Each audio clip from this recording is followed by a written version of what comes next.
नमस्कार, स्वागत और अभिनंदन है तक्षशिला एकेडमी जोधपुर के YouTube चैनल पर। और आज अपन बात करेंगे राजस्थान की जो डिक्लेयर हो चुकी जो भर्ती है, तृतीय श्रेणी शिक्षक भर्ती, जिसको आप लोग रीट मेंस कहते हैं, उनके बारे में आज बात करेंगे। सबसे पहले तो आपको वीडियो को लाइक ठोक देना है, क्योंकि आज जो ये क्लास होने वाली बड़ी महत्वपूर्ण उस क्लास होने वाली है, क्योंकि अब हम रीट वालों की तैयारी के लिए बेहतरीन और शानदार सवाल लेकर आए।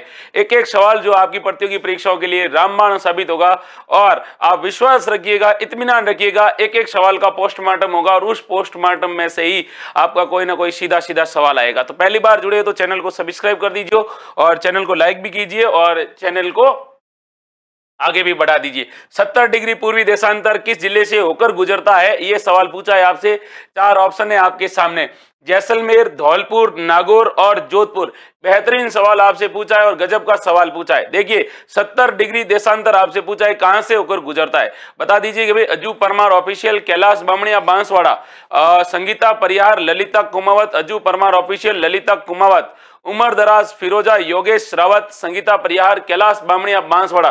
फटाफट अपना आंसर बताना और तगड़े तगड़े आंसर बताना है। 4 ऑप्शन है आपके सामने।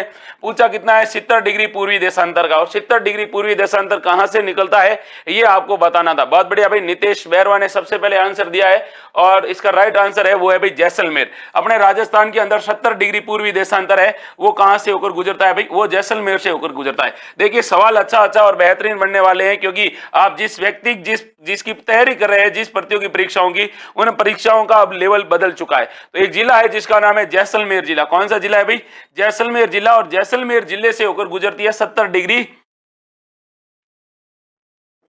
पूर्वी देशांतर। ये सवाल था। लेकिन आपसे अगर सवाल ये पूछा जाता कि राजस्थान का मध्यवर्ती देशांतर कौन सा है, बढ़िया सवाल पूछा जाता। और अगर पूछ ले कि राजस्थान का मध्यवर्ती देशांतर कौन सा है, बढ़िया सवाल है।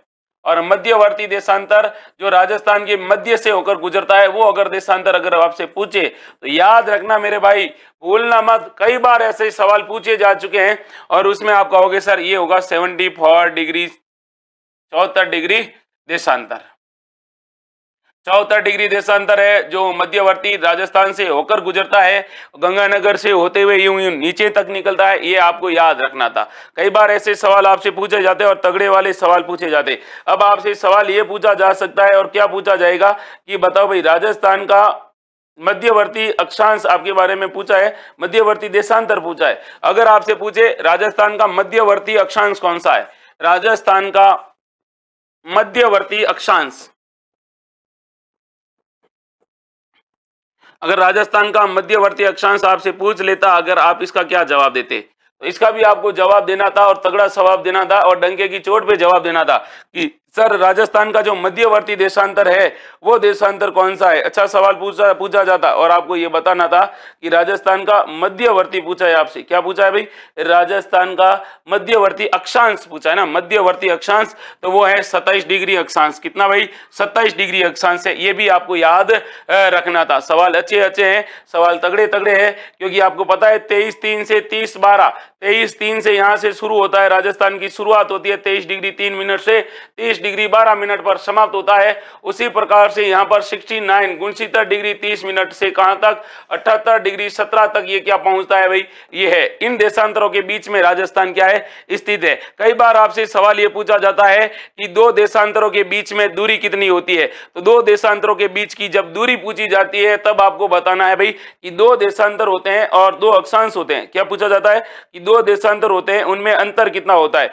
तो देखिए, 1 डिग्री देशांतर का जो अंतर होता है, वो 1 डिग्री देशांतर में जो अंतर होता है वो होता है 4 मिनट का।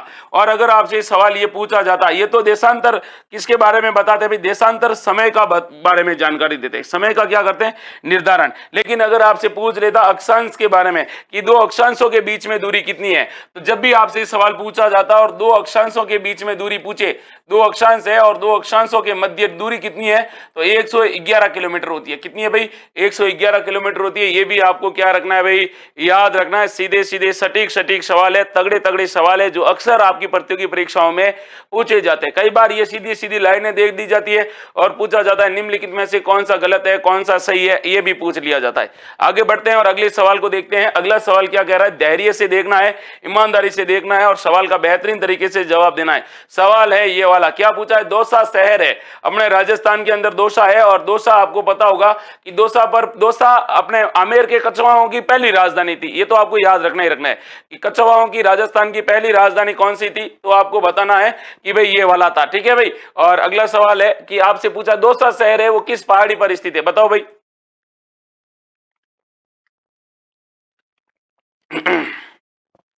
महिपाल तंवर का बढ़िया पेपर हुआ, रेगुलर क्लास देख रहे हो तो बढ़िया ही होगा, है ना। और अब आप वापस छुट्टियां उट्टियां मना लो, कम बैक कर लो क्योंकि नया बैच शुरू हो रहा है जल्दी। ऑलराउंडर दिनेश जाखड़, मनु हनुमान जी का लाडला, सुमन सोनू। तो इसका राइट है कि दौसा का किला है वो कौन सी पहाड़ी पर। देखो जब भी मानगढ़ की पहाड़ी के बारे में बात करें तो आप कहोगे बांसवाड़ा के अंदर है। अलवर के अंदर कौन सी पहाड़ियां है भाई, अलवर के अंदर आपको पता होगा तो अलवर के अंदर है एक तो बाबाई, ये कौन सी है, बहराच है। फिर आपसे पूछा है कमलनाथ पर्वत, तो उदयपुर के अंदर है। तो फिर देवगिरी की पहाड़ी पर कौन सा है भाई, देवगिरी की पहाड़ी पर कौन बसा हुआ है, दौसा बसा हुआ है। दौसा कौन सी पहाड़ी पर, देवगिरी की पहाड़ी पर है, याद रखना है ना। आगे बढ़ते हैं और अगले सवाल को देखते हैं। अगला सवाल है ये वाला, आहड़ का उत्खनन किसके नेतृत्व में संपादित हुआ। सवाल पूछा गया है आपके लेटेस्ट सीईटी के अंदर राजस्थान की सिविलाइजेशन यानी राजस्थान की सभ्यताओं के बारे में। सवाल क्या था कि किसके नेतृत्व में, ये नहीं पूछा है कि किसके द्वारा किया गया, नेतृत्व करने वाला बंदा कौन था ये पूछा है आपसे। कौन सी सभ्यता का उत्खनन कार्य करने वाला, आपसे पूछा है आहड़ सभ्यता का। चार ऑप्शन है, वीएस वाकणकर, एचडी सांकलिया, बीबी लाल और वीएन मिश्रा। अच्छा सवाल है, गजब का सवाल है। ऐसे सवाल अक्सर क्या कर दिया जाता है भाई, अधीनस्थ बोर्ड द्वारा पूछ लिया जाता है और अधीनस्थ बोर्ड ऐसे अक्सर क्या देते हैं, सवाल के आंसर देते हैं। तो आपसे कौन सा सवाल पूछा है, आपसे सवाल भी अच्छा पूछा है, तगड़ा पूछा है, गजब का सवाल पूछा है। राजस्थान की सभ्यता, और कौन सी सभ्यता, आहड़ सभ्यता। अब आहड़ सभ्यता के बारे में अगर आपने कुछ भी पढ़ा है तो आपको पता होना चाहिए कि आहड़ सभ्यता और आहड़ सभ्यता का नेतृत्व किसके द्वारा किया गया था। बहुत बढ़िया सवाल पूछा गया था और ये किया गया था एच डी सांकलिया के द्वारा। और इनके साथ कौन थे, तो इनके साथ है वीरेंद्र नाथ मिश्र। ये सवाल आपके हूबहू छपा के नहीं छपा था। आहड़ सभ्यता के बारे में कुछ बातें हैं जो आपको याद रखनी है और फैक्ट टू फैक्ट याद रखनी है। सवाल एक भी बाहर नहीं जाने वाला है। क्या क्या सवाल इसके बारे में पूछा जाता है, तो आहड़ सभ्यता को ध्यान रखना कहा जाता है ताम्रवती नगरी। कौन सी नगरी कहा जाता है, ताम्रवती नगरी कहा जाता है। पहली बात तो ये याद रखना है। और इसको क्या कहा जाता है भाई, और इसको कहा जाता है आगाटपुर कहते हैं। कौन सा पुर कहा जाता है, आगाटपुर कहा जाता है। फिर अगला सवाल आपसे पूछा जाएगा, राजस्थान के अंदर इसको कहा जाता है धूलकोट। और सबसे बड़ी बात यह है कि इस सभ्यता को धूलकोट कहा जाता है। और यह सभ्यता किस नदी के किनारे डेवलप हुई थी, तो नदी का नाम याद रखना भाई, आयड़ नदी। कौन सी नदी, आयड़ नदी। और आयड़ नदी किसकी सहायक नदी है, आयड़ बनास की सहायक नदी होने के कारण इस सभ्यता को, आहड़ सभ्यता को क्या कहा जाता है भाई, बनास संस्कृति कहा जाता है। ध्यान से देखना कि सवाल कभी पूछ ले और सवाल पूछे कि आहड़ सभ्यता को बनास संस्कृति कहा जाता है क्योंकि यह बनास नदी के किनारे स्थित है। क्या यह बनास नदी के बहाव क्षेत्र में शामिल है, क्या यह आयड़ नदी के किनारे होने के कारण और आयड़ की सहायक नदी होने के कारण बनास संस्कृति, तो याद रखना आयड़ नदी। फिर आपको याद रखना है इसके बारे में, और तगड़ा सवाल है। अब जैसे आपसे कालीबंगा के बारे में पूछा था, कालीबंगा कितने स्तरों पर खुदाई हुई थी, तो 5 स्तरों पर। तो यह भी सवाल पूछा जा सकता है कि आहड़ का उत्खनन हुआ था वो कितने स्तर पर हुआ। तो इसका जो उत्खनन हुआ ना भाई, इसकी जो खुदाई हुई थी वो 3 स्तरों में हुई थी। ये बहुत इंपॉर्टेंट है। अधीनस्थ बोर्ड आजकल ऐसे सवाल फेंक रहा है आपके सामने, दबा के फेंक रहा है, याद रखना है। फिर आगे बात करते हैं अगले सवाल के बारे में, इसी के बारे में। तो आपको यह भी याद रखना होगा कि यहां पर मिला क्या क्या है। तो देखिए यहां पर क्या मिला है भाई, यहां पर वाटर हार्वेस्टिंग का क्या मिले भाई, वाटर हार्वेस्टिंग के अवशेष मिले।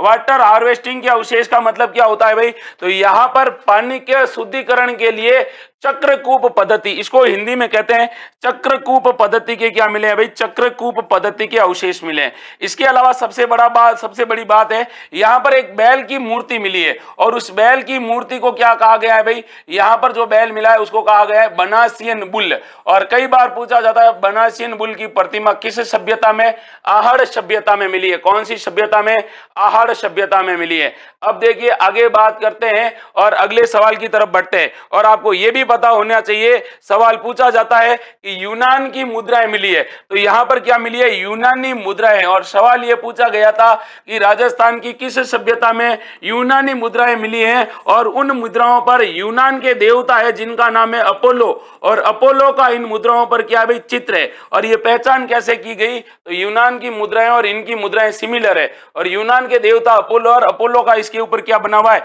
चित्र बना हुआ है। इसका मतलब यह हुआ सीधा सीधा किसी जमाने में आहड़ सभ्यता या आहड़ संस्कृति जो थी बहुत डेवलप थी, और इनका संबंध यूनान यानी यूनान जैसे देशों से था। उसके बाद आपको यह भी याद रखना है कि यहां पर क्या मिले, यहां पर अनाज रखने के दो गोरे और कोठे मिले हैं। क्या मिले हैं भाई, यहां पर गोरे और कोठे मिले हैं। गोरे या फिर इनको कोठे, और गोरे या कोठे किसको कहा जाता है भाई, यहां पर अनाज रखने के, अनाज के क्या मिले, भंडार है, अनाज रखने के क्या मिले भाई, पात्र मिले।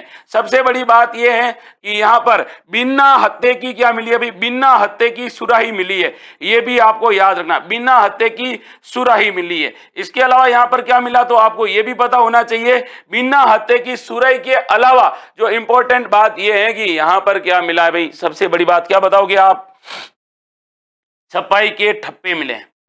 छपाई के क्या होते हैं भाई, ठप्पे। छपाई के लकड़ी के यहां पर क्या मिले, ठप्पे, ताकि कपड़ों पर क्या की जाए, अच्छे से छपाई की जाए, इसके लिए आपको याद रखना है। आगे बढ़ते हैं और अगले सवाल को देखते हैं। अगला सवाल अपनी स्क्रीन पर है, वो क्या कह रहा है उसको ध्यान से देखो। सवाल है ये,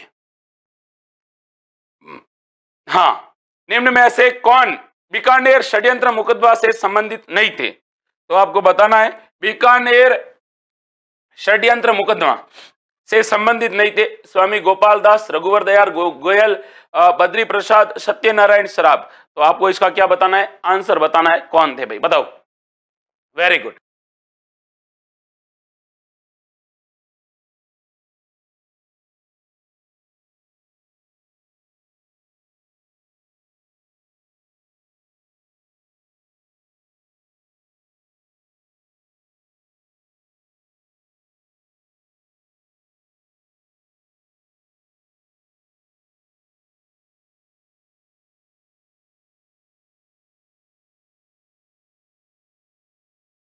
अच्छा सवाल पूछा है भाई, बीकानेर षड्यंत्र केस के बारे में आपसे सवाल पूछा है। अगर आप लोगों ने प्रमुख प्रजामंडल पढ़े हैं तो आपको याद होना चाहिए, सवाल अच्छे अच्छे हैं और तगड़े तगड़े। बीकानेर प्रजामंडल आप में से किसी ने पढ़ा है तो वो अच्छे से इसका क्या कर सकता है भाई, बता सकता है कि इसमें कौन थे और कौन नहीं थे। तो ये बीकानेर प्रजामंडल तो बड़ा प्रसिद्ध था। और यहाँ पर एक कांड होता है बीकानेर षड्यंत्र मुकदमा, और बीकानेर षड्यंत्र मुकदमा के बारे में आपसे पूछा जाएगा तो आप क्या बताओगे, सर देखिए बीकानेर षड्यंत्र केस है, यह एक मुकदमा चला गया था। और यह मुकदमा किसके द्वारा, किसके ऊपर चलाया गया था भाई, स्वामी गोपाल दास के द्वारा पर चलाया गया था। एक्चुअल में यह बीकानेर षड्यंत्र केस था क्या, पहले बात तो यह याद रखना। तो बीकानेर षड्यंत्र मुकदमा था क्या, इसके बारे में जब भी आपसे पूछे तो कहते हैं कि ये बीकानेर षड्यंत्र केस होता है, ये कब होता है भाई, ये 26 जनवरी 1930 को होता है। क्यों होता है, तो यहां पर कहते हैं कि बीकानेर के अंदर एक नारा दिया जाता है, बीकानेर के अंदर नारा दिया जाता है, बीकानेर रियासत में, अखरो रुपयो चांदी रो राज महात्मा गांधी रो। तो अखरो रुपयो चांदी रो राज महात्मा गांधी रो, ये एक नारा दिया जाता है। और यहां पर कहते हैं कि देश प्रेम की भावनाओं को लोगों तक पहुंचाया जाता है, जिसके अंदर कहते हैं स्वामी गोपाल दास थे, रघुवर दयाल थे। रघुवर दयाल के अलावा कौन थे भाई, तो आपको याद रखना है भाई इसके अंदर और कौन थे, बद्री प्रसाद थे। बद्री प्रसाद थे तो कौन नहीं थे इनमें, तो इनमें ये नहीं थे भाई सत्यनारायण सराफ। क्या होता है, इनके ऊपर मुकदमा चलाया जाता है, इनके ऊपर कि आप लोग हमारी जनता को क्या कर रहे हो, भड़का रहे हो, इसलिए इनके ऊपर मुकदमा दर्ज किया गया था। बस इतनी सी बात थी, है ना। बीकानेर के महाराजा गंगा सिंह की बात है। महाराजा गंगा सिंह 1930 में जब गोलमेज सम्मेलन में भाग लेने के लिए गए हुए थे, तो पीछे क्रांतिकारियों ने देखा कि गंगा सिंह जी बाहर है, थोड़ी मौज कर देते हैं, उसके चक्कर में ऐसा होता है। और आपको यह भी याद होगा कि बीकानेर के महाराजा गंगा सिंह ने तीनों गोलमेज सम्मेलन में क्या लिया था, भाग लिया था। 1921 से 1925 तक नरेंद्र मंडल के ये क्या थे, अध्यक्ष भी थे, ये भी आपको याद रखना है। आगे बढ़ते हैं और अगले सवाल के बारे में बात करते हैं। अगला सवाल है ये वाला, राजस्थान में बेर एवं खजूर अनुसंधान केंद्र। बहुत बढ़िया सवाल पूछा है। राजस्थान में बेर भी है और खजूर भी है, और इनका अनुसंधान केंद्र किस जिले में, उदयपुर में, जयपुर में, कोटा में या बीकानेर में। राजस्थान का एग्रीकल्चर आप लोगों ने पढ़ा है, राजस्थान की अगर आपने कृषि पढ़ी है तो आपको इस बेहतरीन प्रश्न का बेहतरीन तरीके से आंसर आता है, ऐसी मैं उम्मीद करता हूं। क्योंकि सवाल बेर का तो भाई साहब कई बार सवाल पूछा गया है, कई बार पूछा गया है, ऐसा नहीं है कि एक बार पूछा गया है। बताओ कौन सा है। वेरी गुड, वेरी गुड, फटाफट बताओ भाई।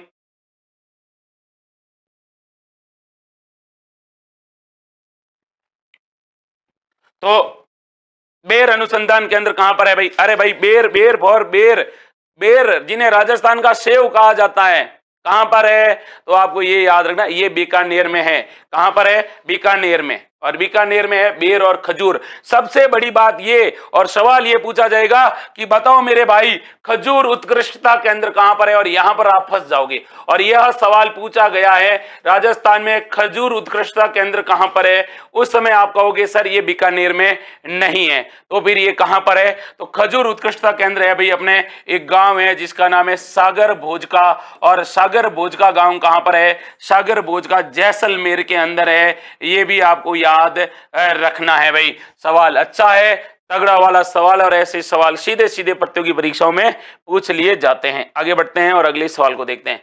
सवाल है ये वाले, ये सवाल तगड़ा पूछा है कि आदिवासियों का वृक्ष, आदिवासी जिलों में किस वृक्ष का उपयोग शराब बनाने में किया जाता है? लो भाई लो, है ना। आप लोग पार्टी वार्टी करते हो, बहुत बढ़िया, अभी पार्टी करते हो, करते रहो। हाँ, तो इनमें से आपको बताना है कि आदिवासियों के द्वारा किस वृक्ष का उपयोग शराब बनाने के लिए किया जाता है? महुआ, धौक, सागवान और खस। और बता दूं मेरे प्यारे बंधु, इन चारों सवालों के सवाल, चारों ऑप्शन है ना, इन चारों ऑप्शनों के सवाल आपकी प्रतियोगी परीक्षा में ठोक ठोक कर पूछे गए हैं, और ठोक ठोक के आपको आंसर बताने हैं सबके बारे में। बताइएगा, राजस्थान की अगर आप वनस्पति पढ़ते हो और राजस्थान की वनस्पति और वन्य उपजों को पढ़ते हो, तो आपसे ये सवाल पूछा जाता है और कई बार पूछा जाता है कि बताओ भाई कौन सा पेड़ है और कौन से पेड़ के बारे में ये बात हो रही है। अच्छा सवाल पूछा है, तगड़ा वाला सवाल भी पूछा गया है। तो बताओ भाई कौन सा वृक्ष है जिससे क्या बनती है भाई? शराब बनती है। शराब क्या बनती है भाई? शराब बनती है। अब आप बताओगे कौन सा भाई? तो आप कहोगे सर ये है महुआ। महुआ के बारे में अच्छे अच्छे सवाल क्या बनते हैं? महुआ से बनती है शराब। क्या बनती है? शराब बनती है। और महुआ से बनी शराब को कहा जाता है मावड़ी। क्या कहा जाता है भाई? मावड़ी। महुआ को आदिवासियों का क्या कहा जाता है? आदिवासियों का कल्प वृक्ष कहा जाता है। आदिवासियों का क्या कहा जाता है भाई? कल्प वृक्ष। और अब देखिए अगला सवाल क्या बनेगा इसके बारे में कि राजस्थान में सर्वाधिक महुआ का किस जिले में होता है? तो जब भी सर्वाधिक महुए के बारे में जब भी आपसे पूछे, तब आपको जवाब देना है सर सर्वाधिक होता है उदयपुर जिले में। किस जिले में होता है भाई? उदयपुर जिले में महुए का क्या होता है? सर्वाधिक उत्पादन होता है, याद रखने। आगे बढ़ते हैं और इसी सवाल में से आपके आया है ये महुआ सही है, लेकिन धोक के बारे में याद रखना है कि धोक वन अपने राजस्थान में पाया जाने वाला सर्वाधिक वन कौन सा है? तब आप कहोगे सर सर्वाधिक पाया जाने वाले धोक। धोक याद रखना। और धोक से रिलेटेड अच्छे अच्छे और तगड़े तगड़े क्या बनते हैं भाई? सवाल बनते हैं। पता है आपको धोक के बारे में? देखिए तो धोक के बारे में जब भी आपसे पूछे धोक या फिर धोकवन, ये धोकवन को क्या कहा जाता है? धोकड़ा कहा जाता है। सवाल कई बार पूछा जाता है कि राजस्थान के 60% भाग पर विस्तृत है, तो राजस्थान के 60% भाग पर कौन से वृक्ष विस्तृत है? धोक। और आपको यह भी पता होगा सर्वाधिक धोक कहां पर होता है? तो सर्वाधिक होता है भाई दक्षिणी पूर्वी राजस्थान में। दक्षिणी पूर्वी राजस्थान के अंदर यह सबसे ज्यादा होता है, यह भी याद रखना है। सागवान। सागवान के बारे में जब भी सवाल पूछे आप कहना कि सर डूंगरपुर और बांसवाड़ा में होता है। डूंगरपुर और बांसवाड़ा में होता है, ये तो आपको याद रखना ही है।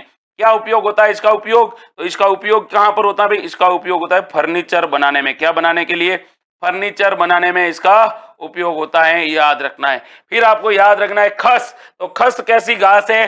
खस एक सुगंधित घास है और इस सुगंधित घास से क्या बनता है भाई? इस सुगंधित घास से क्या बनता है भाई? तो याद रखना, इससे एक तो बनता है इत्र, परफ्यूम, और क्या बनता है भाई?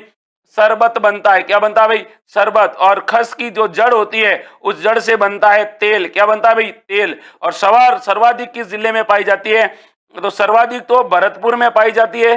भरतपुर हो गया, भरतपुर के अलावा सवाई माधोपुर हो गया, सवाई माधोपुर के अलावा करौली हो गया, करौली के अलावा कौन सा पुर हो गया? धौलपुर हो गया। यहाँ पर पाई जाती है। और मेरे प्रभु, ये सारे के सारे सवाल पूछे जा चुके हैं। एक एक सवाल को अच्छे से याद रखना है क्योंकि सारे सवाल पूछे जा गए हैं। आगे बढ़ते हैं, अगले सवाल को देखते हैं और अगला सवाल भी आपको गजब का मिलेगा। उस सवाल को देखने से पहले आपको इस वीडियो को क्या करना है भाई? लाइक कर देना है फटाफट। जैसलमेर में पालीवाल ब्राह्मणों द्वारा की गई परंपरागत जल संरक्षण की विधि क्या कहलाती है? सबके बारे में मैं आपको बताऊंगा, लेकिन सबसे पहले अपने राजस्थान में पालीवाल ब्राह्मणों के द्वारा एक परंपरागत जल संरक्षण की एक टेक्निक अपनाई गई थी। उस टेक्निक का क्या नाम है? कुंडी है, टांका है, खड़ीन है, जोहड़ है, अर्थात है क्या? उसका नाम क्या है? उस नाम के बारे में आपको बताना है।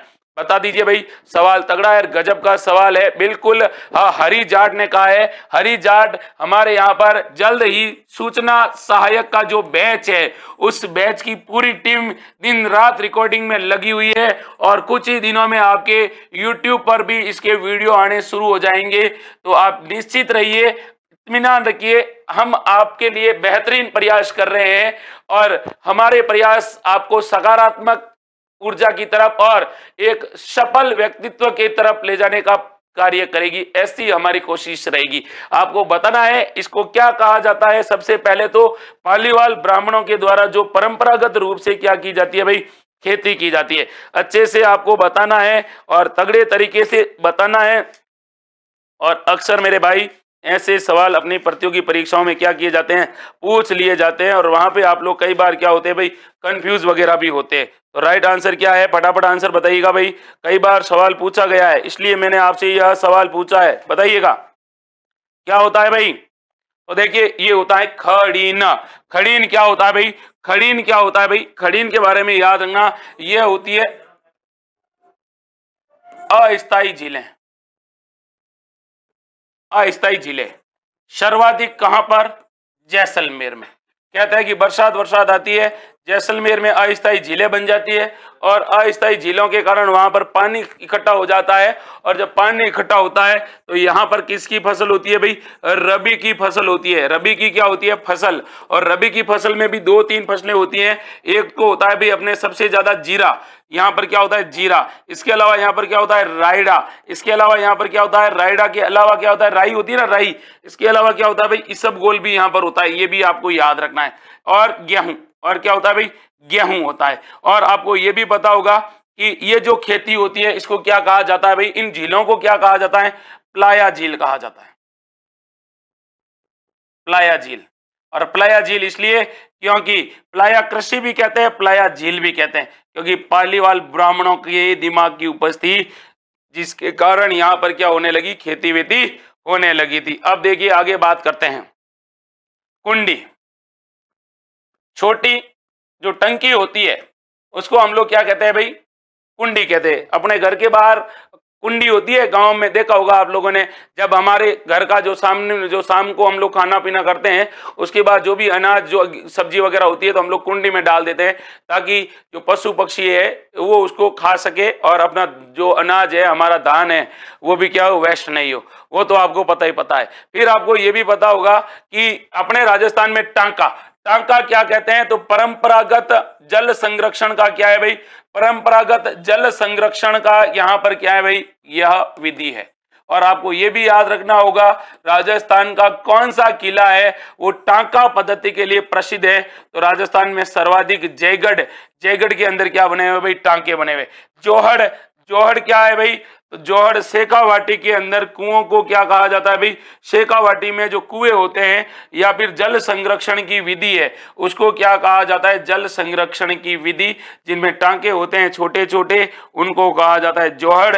और सवाल पूछा जाता है कि जौहड़ वाले बाबा किसको कहा जाता है भाई?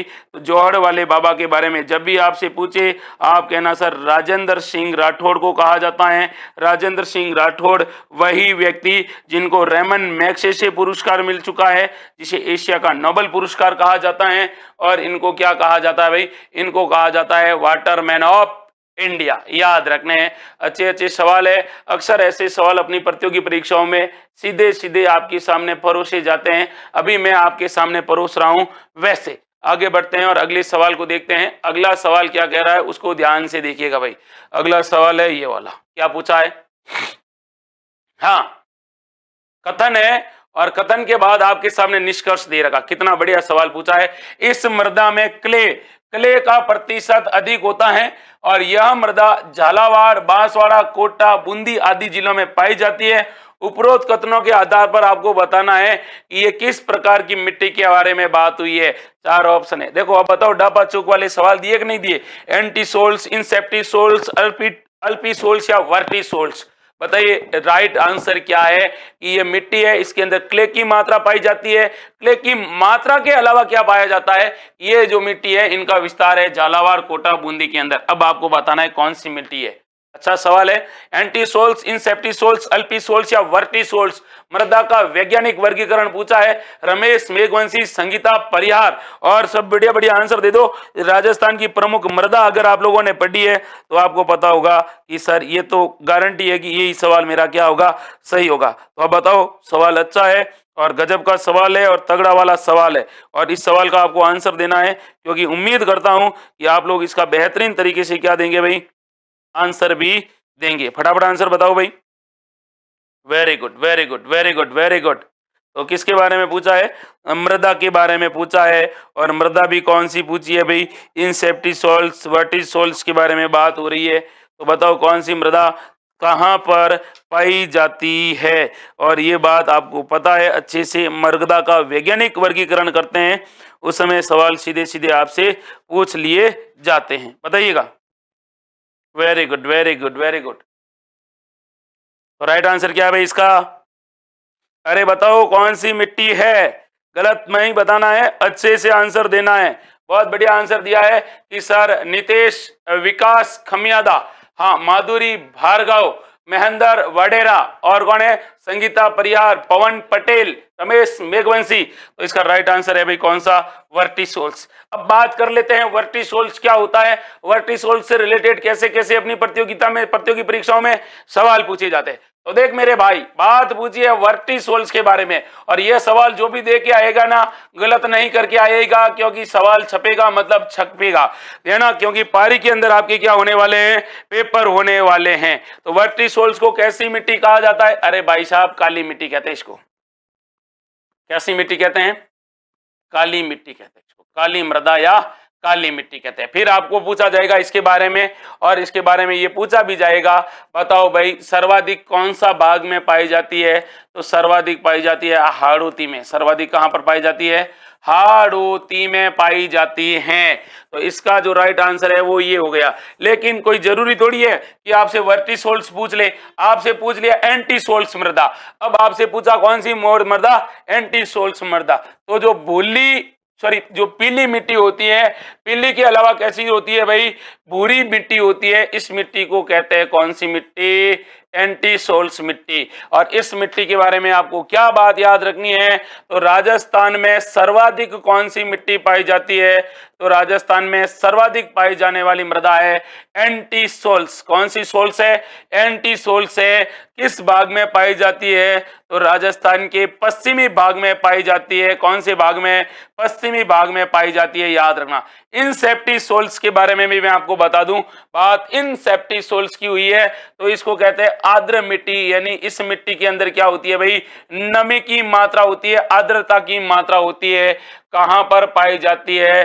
तो आर्द्र जलवायु क्षेत्रों में पाई जाती है, याद रखना, आर्द्र जलवायु में। अब ये कैसी मिट्टी होती है? तो आपको ये बताना है कि सर ये जो मिट्टी होती है ये राजस्थान के पूर्वी और दक्षिणी पूर्वी भागों में पाई जाती है। फिर पूछा है अल्फी सोल्स। कौन सी सोल्स? अल्फी सोल्स मिट्टी को क्या कहा जाता है भाई? जलोढ़ मिट्टी कहा जाता है। कैसी मिट्टी? जलोढ़ मिट्टी कहते हैं। या फिर जलोढ़ मिट्टी के अलावा इसको क्या कहते हैं भाई? इसको कहते हैं मटियारी। और मटियारी मिट्टी का सर्वाधिक अगर आपसे विस्तार पूछे तो विस्तार आप क्या बताओगे? पूर्वी राजस्थान में पाई जाती है मिट्टी।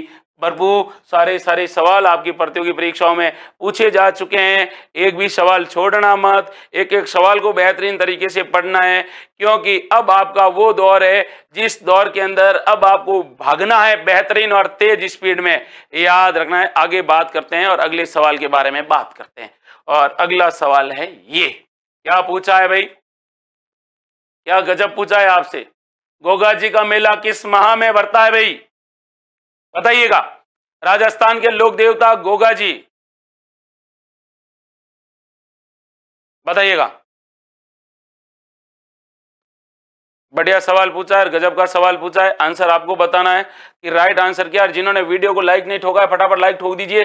गोगा जी का मेला किस माह में भरता है? अरे प्यारे बंधु, ऐसे सवाल सारे अपनी प्रतियोगी परीक्षाओं में पहले पूछे जा चुके हैं, तो फिर अब घबराना काहे का है। सीधे सीधे आंसर ही बताने हैं आपको। क्या बताने हैं? आंसर ही बताने हैं, बाकी कुछ भी नहीं है।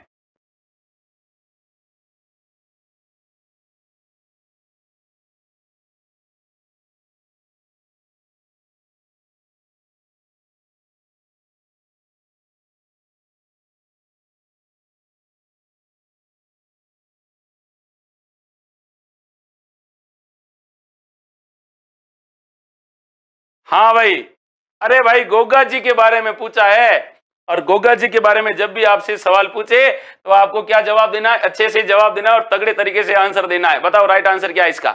Very good. गोगा जी का मेला, गोगा जी का मेला देखो, गोगा जी का मेला लगता है भाद्रपद महीने में। और भाद्रपद महीने में भी कब लगता है?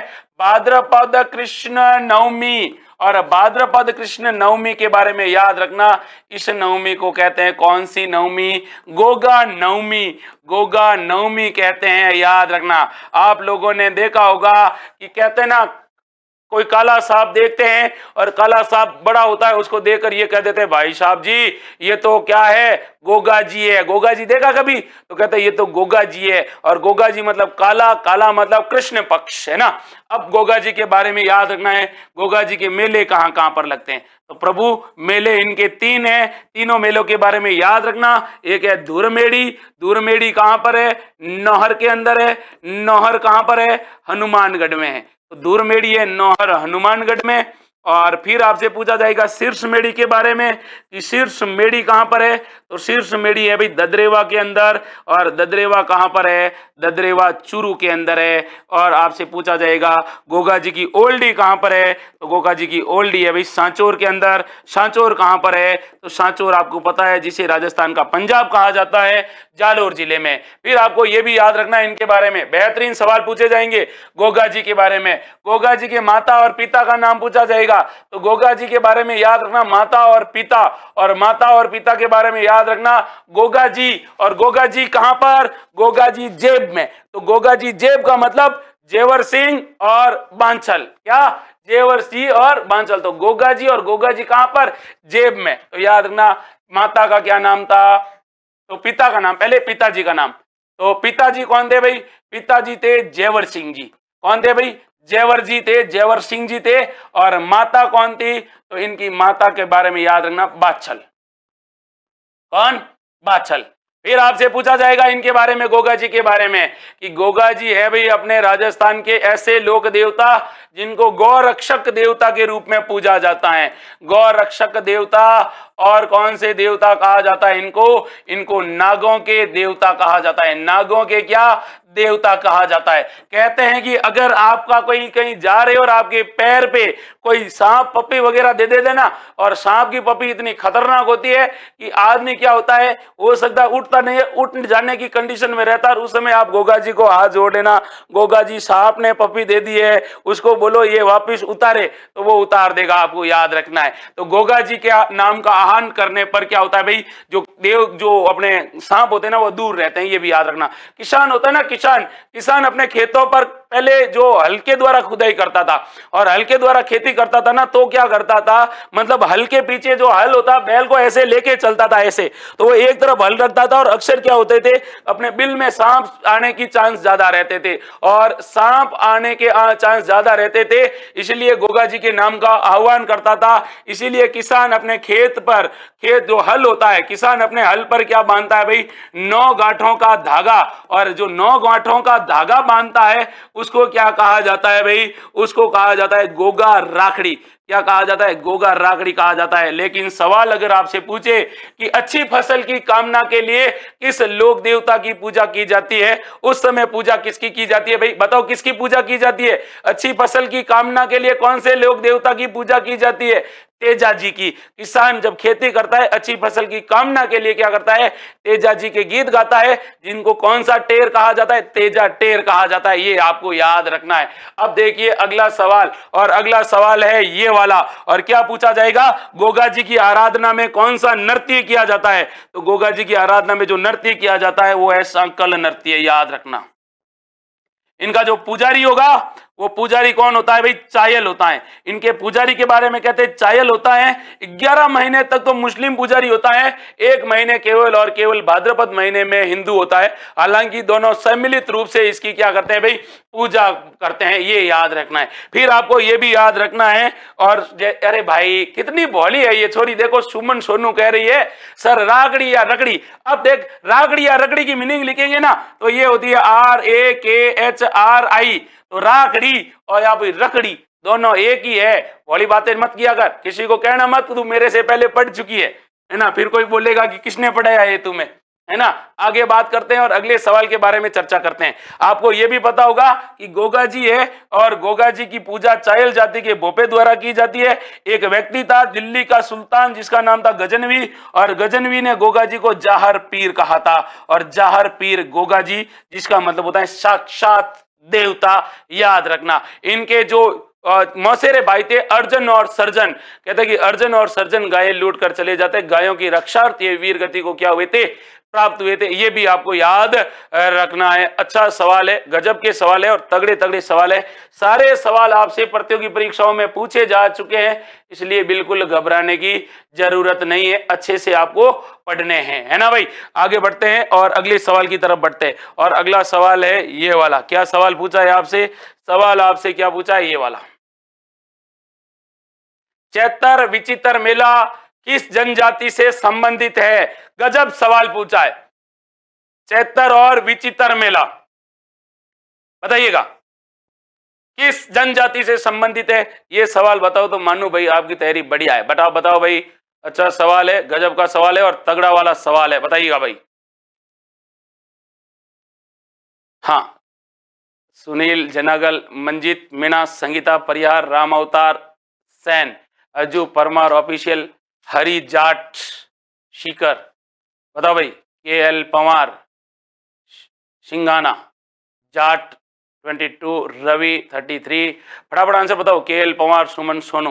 तो सवाल पूछा है राजस्थान की वह जनजाति जिस जनजाति में चैतर और विचित्र मेले का आयोजन होता है। अब बताओ भाई, चैतर और विचित्र मेला कौन सी जनजाति से, कौन सी ट्राइबल कम्युनिटी से रिलेट करता है। अच्छा सवाल पूछा है, गजब का सवाल पूछा है। ऐसे सवाल जब पूछे जाते ना भाई बड़ा मजा आता है। चैतर और विचित्र के बारे में पूछा है, अब आपको बताना है चैतर और विचित्र के बारे में कि यह किस जनजाति से संबंधित है। तगड़ा सवाल है, गजब का सवाल है, और ऐसे सवाल जब पूछे जाते हैं ना तब आंखें और जो दिमाग होता है वो हिल जाता है, क्योंकि राजस्थान की आपकी हर एग्जाम में किससे रिलेटेड पूछी जाती है भाई, जनजातियों से रिलेटेड सवाल पूछे जाते हैं। और आपसे पूछा है चैतर और विचित्र मेला, और इसके बारे में आपको क्या बताना है, आंसर बताना है। तो आपको बताना है कौन सी जनजाति है जिसका संबंध चैतर और विचित्र मेले से है। आप लोग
तो इस जनजाति के बारे में आपको कौन सी बात याद रखनी है कि इनका कार्य कृषि पशुपालन है। लेकिन मेरे भाई यहाँ पे देखो, इस जनजाति में ये महिला है और ये क्या है भाई, पुरुष है। और महिलाएं और पुरुष दोनों किसके शौकीन होते हैं भाई, आभूषण के शौकीन होते हैं। किसके शौकीन होते हैं, आभूषण के क्या होते हैं भाई, शौकीन होते हैं। ये भी आपको याद रखना है। तो राजस्थान की वह जनजाति जिसमें स्त्री और पुरुष दोनों संयुक्त रूप से क्या पहनते हैं, आभूषण पहनते हैं, दोनों आभूषण पहनते हैं। याद रखना, ऐसा नहीं है कि पुरुष पहन लिए और महिलाएं भी पहन लिए। और कई कई तो ऐसे प्रेमी होते हैं जो उनके बीच में प्रेम प्रगाढ़ होता है, या फिर कुछ ऐसे होते हैं जिनको आभूषण का बड़ा ही शौक होता है। तो कई बार तो महिलाओं के आभूषण सारे पुरुष पहन देते हैं और कभी महिलाएं सारे आभूषण पहन लेती है। आपको पता है धनी लुगाई के बीच में तो सामान्य रूप से लड़ाई वड़ाई होती है, फिर लड़ाई टंटे होते हैं। लेकिन इस जनजाति में इस प्रकार के मामले नहीं होते हैं, दोनों एक दूसरे से बड़ी प्रेम करते हैं। आगे बात करते हैं, अगले सवाल के बारे में बात करते हैं ना। और अगला सवाल है ये वाला। सवाल क्या पूछा है, सवाल ये पूछा है भाई, लोक संगीत, नृत्य एवं नाट्य की कौन सी विद्या पूर्वी राजस्थान से संबंधित है। बड़ा तगड़ा सवाल पूछा है। इनमें से कौन सी संगीत, नाट्य और नृत्य की एक विद्या है जो पूर्वी राजस्थान में प्रचलित है, बता दीजिए भाई। सवाल अच्छा है, तगड़ा सवाल है और गजब का सवाल है। आंसर आपको बताना है, रम्मत, नौटंकी, तुरा कलंगी या फिर गौरी। फटाफट आंसर बताओ, कौन सबसे पहले आंसर बताएगा। और जिन लोगों ने वीडियो को लाइक नहीं ठोका है, फटाफट लाइक तो ठोक लीजिए भाई। हो मंगलसूत्र भी पहनते हैं सर जी, मैं वेट कर रहा था, मैंने कहा कौन बढ़िया आंसर दे। देखो कितना बढ़िया आंसर दिया। हाँ पहनते हैं, आभूषण पहनते तो पहनते ही है, क्या दिक्कत है ना, कोई दिक्कत नहीं है। Okay okay, very good. तो पहले तो फटाफट वीडियो को लाइक कर दो जिन्होंने लाइक नहीं किया है। मनीष मेघवंशी चौधरी, कैलाश बामणिया, बताओ भाई। नौटंकी, नौटंकी के बारे में याद रखना। नौटंकी में कितने प्रकार के वाद्य यंत्र है, 9 प्रकार के वाद्य यंत्र का क्या होता है भाई, 9 प्रकार के वाद्य यंत्र का प्रयोग होता है। और इसलिए इसको क्या कहा जाता है, नौटंकी कहा जाता है। यह संगीत भी है, ये नृत्य भी है, ये नाटक भी है। रम्मत के बारे में पूछा जाए तो रम्मत बीकानेर की प्रसिद्ध है। तुरा कलंगी कहाँ की प्रसिद्ध है, तुरा और कलंगी के बारे में पूछे तो मेवाड़ की प्रसिद्ध है, तुरा और कलंगी। शाह अली और तुक नगीर ने इसकी क्या की थी, शुरुआत की थी। और गौरी का नृत्य है भाई भील जनजाति से, और ये किस क्षेत्र में, मेवाड़ के बारे में। अब देखो तुरा कलंगी के बारे में याद रखना, इसके प्रवर्तक के बारे में पूछा जाएगा, प्रवर्तक कौन थे। तो एक हिंदू संत थे और एक मुस्लिम संत थे। एक का नाम था कौन से अली, शाह अली, और एक थे तुक नगीर। कौन थे भाई, तुक नगीर थे।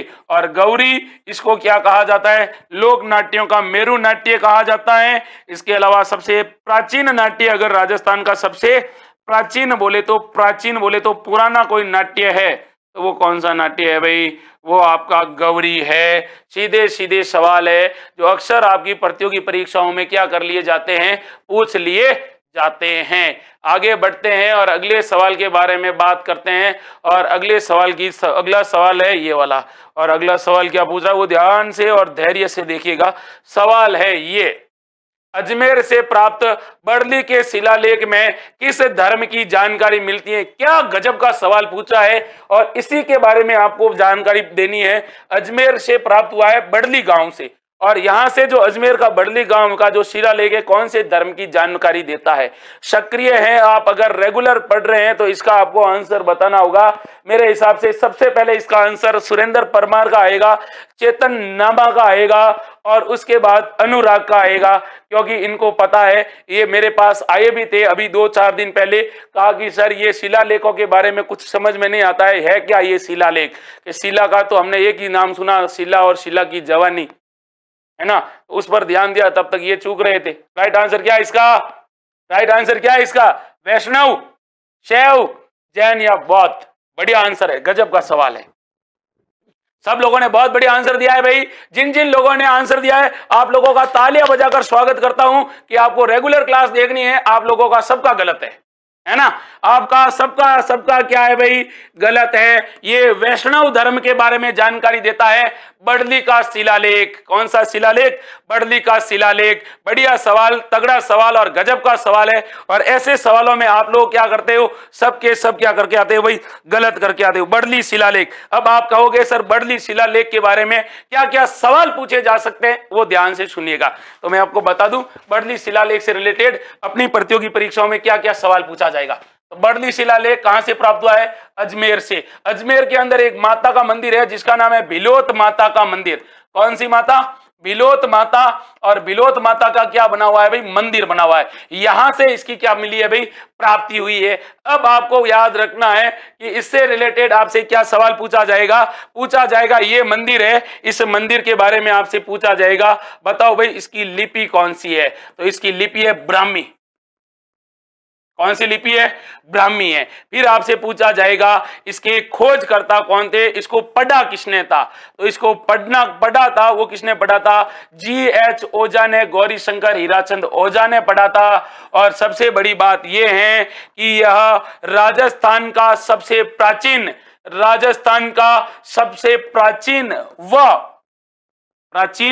व भारत का दूसरा सबसे प्राचीन, वह भारत का दूसरा सबसे प्राचीन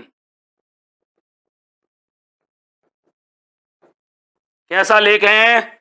शिलालेख है। याद रखना है। अब ये वर्तमान में कहां पर रखा गया है? तो याद रखना वर्तमान में ये रखा गया है अजमेर संग्रहालय में। वर्तमान में कौन से संग्रहालय में? अजमेर संग्रहालय में। ऐसे भोले भोले सवाल के भोले भोले तरीके से आंसर दोगे तब तो आपकी लटिया डूब जाएगी। रेगुलर क्लास देखो, क्लास में जो भी होगा बेहतरीन तरीके से और तगड़े तरीके से बताया जाएगा। अब देखिए आप लोग सबके सब डापा चूक हुए, अपने भेड़ वाली चाल होती है ना, भेड़ होती है, मैं करती हुई थी, माथा नीचे उतार, एक के पीछे एक चलती है। भले ही खाड्डे में पढ़ो और भले ही तालाब में पढ़ो, कोई फर्क नहीं पड़ता है। आपने भी वही टेक्निक अपना रखी है। अरे कुछ निंजा टेक्निक को अपनाओ, पढ़ाई ऐसी करो कि देख दूसरे वाले को देख के भाई कर क्या रहा है, पढ़ रहा है या क्या कर रहा है? सर मैंने तो कल ही जैन पढ़ा था। कहां पढ़ा था जैन? मुझे पता है जहां से आपने पढ़ा है वहां पे था ही नहीं ये जैन। आगे बात करते हैं और अगले सवाल के बारे में बात करते हैं। हाँ, मेवाड़ का वर्तमान शासन नामक पुस्तक किसके द्वारा लिखी गई थी? मेवाड़ का वर्तमान शासन नामक पुस्तक किसने लिखी थी, ये आपको बताना है। सवाल अच्छा है, तगड़ा सवाल है। चांदकरण शारदा, हर विलास शारदा, मास्टर आदित्येंद्र या माणिक्यलाल वर्मा? अच्छा सवाल है। राजस्थान के प्रमुख व्यक्तित्व से रिलेटेड सीधे सीधे सवाल जो आपकी प्रतियोगी परीक्षाओं में पूछे जाते हैं और आपको इसका आंसर भी बताना है। फिर मैं पोस्टमार्टम करता हूं। सबसे पहले तो जिन्होंने वीडियो को लाइक नहीं ठोका है फटाफट लाइक कर दीजिए भाई। आप लोग लाइक नहीं करते तो मजा नहीं आता है, तो फटाफट लाइक कर दीजिएगा भाई।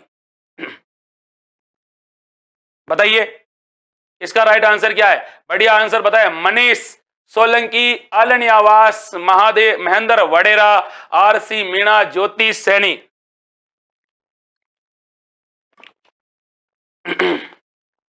बताइए भाई।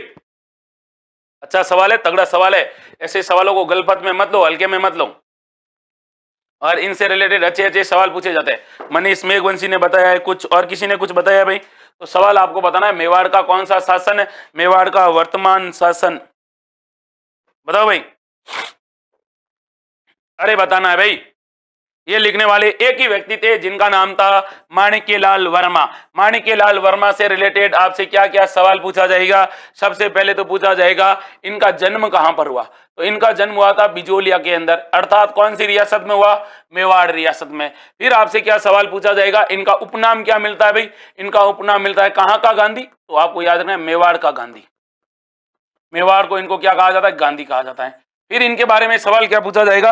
अच्छा, और इतना बेहतरीन सवाल पूछा जाएगा, और इसके बारे में आपको याद भी रखना है कि इनके बारे में ये कहा जाता है कि इन्होंने कहते हैं कि प्रारंभ ये प्रारंभ में क्या थे? तो याद रखना प्रारंभ में ये शिक्षक थे, लेकिन कहते हैं शिक्षक का पेशा इन्होंने छोड़ा और 1927 से लेकर 1941 तक बिजोलिया का इन्होंने क्या किया था? बिजोलिया आंदोलन का नेतृत्व किया था। बिजोलिया का क्या किया था? आंदोलन का नेतृत्व किया था। फिर इनके बारे में याद रखना है 1938 में इन्होंने कौन सी प्रजामंडल? मेवाड़ प्रजामंडल की स्थापना की थी? तो मेवाड़ प्रजामंडल की स्थापना 1938, ये सवाल सीईटी में पूछा गया था। फिर आपको ये भी याद रखना है, इन्होंने गीत कौन से लिखे थे? तो इन्होंने 2 गीत लिखे थे, एक तो लिखा था पंछीड़ा और एक इन्होंने कौन सा लिखा था? अर्जी। क्या लिखा था? अर्जी लिखा था। कई बार इनके बारे में सवाल पूछा जाता है कि इन्होंने क्या लिखा था भाई? इन्होंने 1934 के अंदर एक आश्रम की स्थापना की थी जिसका नाम था खांडलाई आश्रम, और अक्सर पूछा जाता है कि राजस्थान में कौन सा आश्रम, खांडलाई आश्रम कहां पर है? और खांडलाई आश्रम है वो आपसे पूछा जाता है, तो आपको याद रखना है खांडलाई आश्रम की इन्होंने क्या की थी? स्थापना की थी। अब आगे बात करता हूं इनके बारे में। तो ये खांडलाई आश्रम इन्होंने सागवाड़ा में स्थापित किया था। सागवाड़ा कहां पर? सागवाड़ा डूंगरपुर में। फिर याद रखना इनके बारे में कि ये जो थे, इनको संयुक्त राजस्थान का क्या बनाया गया भाई? संयुक्त राजस्थान का इन्हें जब एकीकरण का हुआ था और संयुक्त राजस्थान को इनको बनाया गया था प्रधानमंत्री। कौन सा मंत्री बनाया था?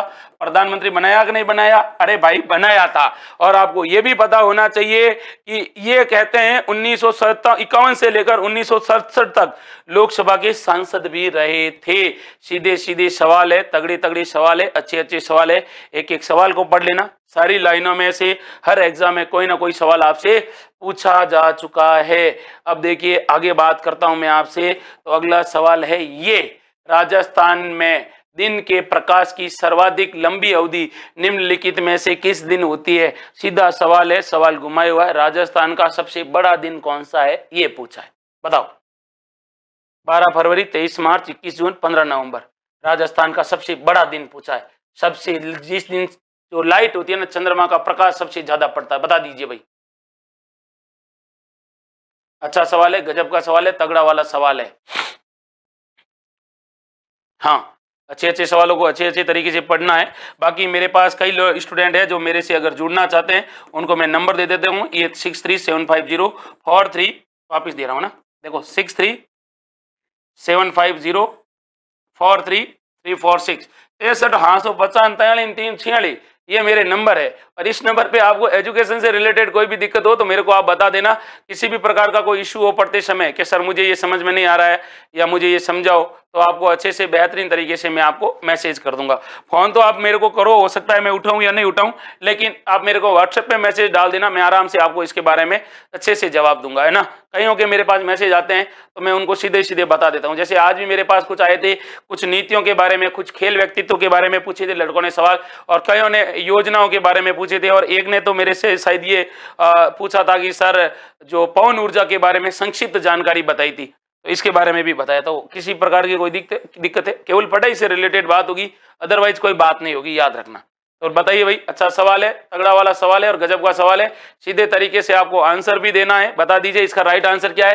राजस्थान में दिन के प्रकाश की सर्वाधिक अवधि, अर्थात राजस्थान में सबसे बड़ा दिन कौन सा होता है? बताइए भाई, आप लोग कंफ्यूज हो चुके हो। 21 जून सूर्य की किरण होती है, कर्क रेखा पर सीधा पड़ता है, वेरी गुड।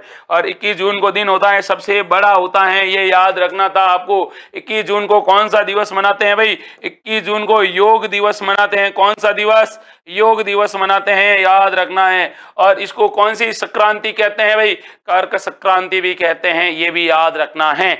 आगे बढ़ते हैं, अगले सवाल की तरफ बढ़ते हैं। अगला सवाल है ये वाला, और गंग नहर कौन सी नदी से निकाली गई है? कितना बढ़िया सवाल पूछा है। सतलज, रावी, चेनाब या व्यास पूछा। कौन सी नदी, कौन सी नहर से रिलेटेड? सतलज नहर से रिलेटेड, सॉरी गंग नहर से रिलेटेड। बताओ, गंग नहर के बारे में आपको आंसर बताना है। तगड़ा सवाल है और गजब का सवाल है।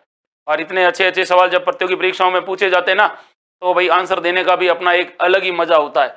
बताओ, गंग नहर के बारे में पूछा है। राजस्थान की आप लोगों ने पढ़ी है प्रमुख, क्या पढ़ी है भाई? राजस्थान की प्रमुख आपने पेयजल परियोजनाएं पढ़ी है और राजस्थान की प्रमुख नहरें पढ़ी है, तो आपके सिलेबस में गंग नहर जरूर होगी। और गंग नहर से रिलेटेड आपसे क्या पूछा है? सवाल पूछा है, और आपको इसका क्या करना है भाई? आंसर भी देना है। तो बताओ, गंग नहर से रिलेटेड सवाल आपसे पूछा है, अच्छा सवाल पूछा है, गजब का सवाल पूछा है। बताओ हाँ, कहां से निकाली गई है, और आपको यह भी बताना है कि इसकी कुल लंबाई कितनी है राजस्थान में।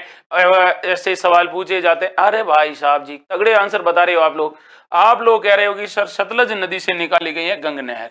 गंग नहर के बारे में आपको याद रखना ही है कुछ बातें जो फैक्ट टू फैक्ट आपके एग्जाम में क्या की जाती है? पूछी जाती है। पूछा जाएगा गंग नहर, तो यह राजस्थान की प्रथम कैसी है भाई? परियोजना है।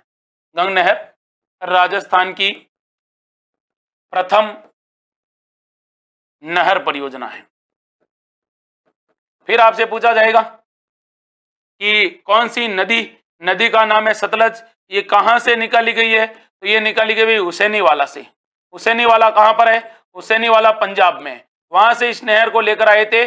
और आपको ये भी याद रखना है कि इसके जो सूत्रधार थे वो कौन थे भाई, वास्तुकार। तो कौन थे भाई वास्तुकार इसके, इनके वास्तुकार कौन थे, कंवर सेन।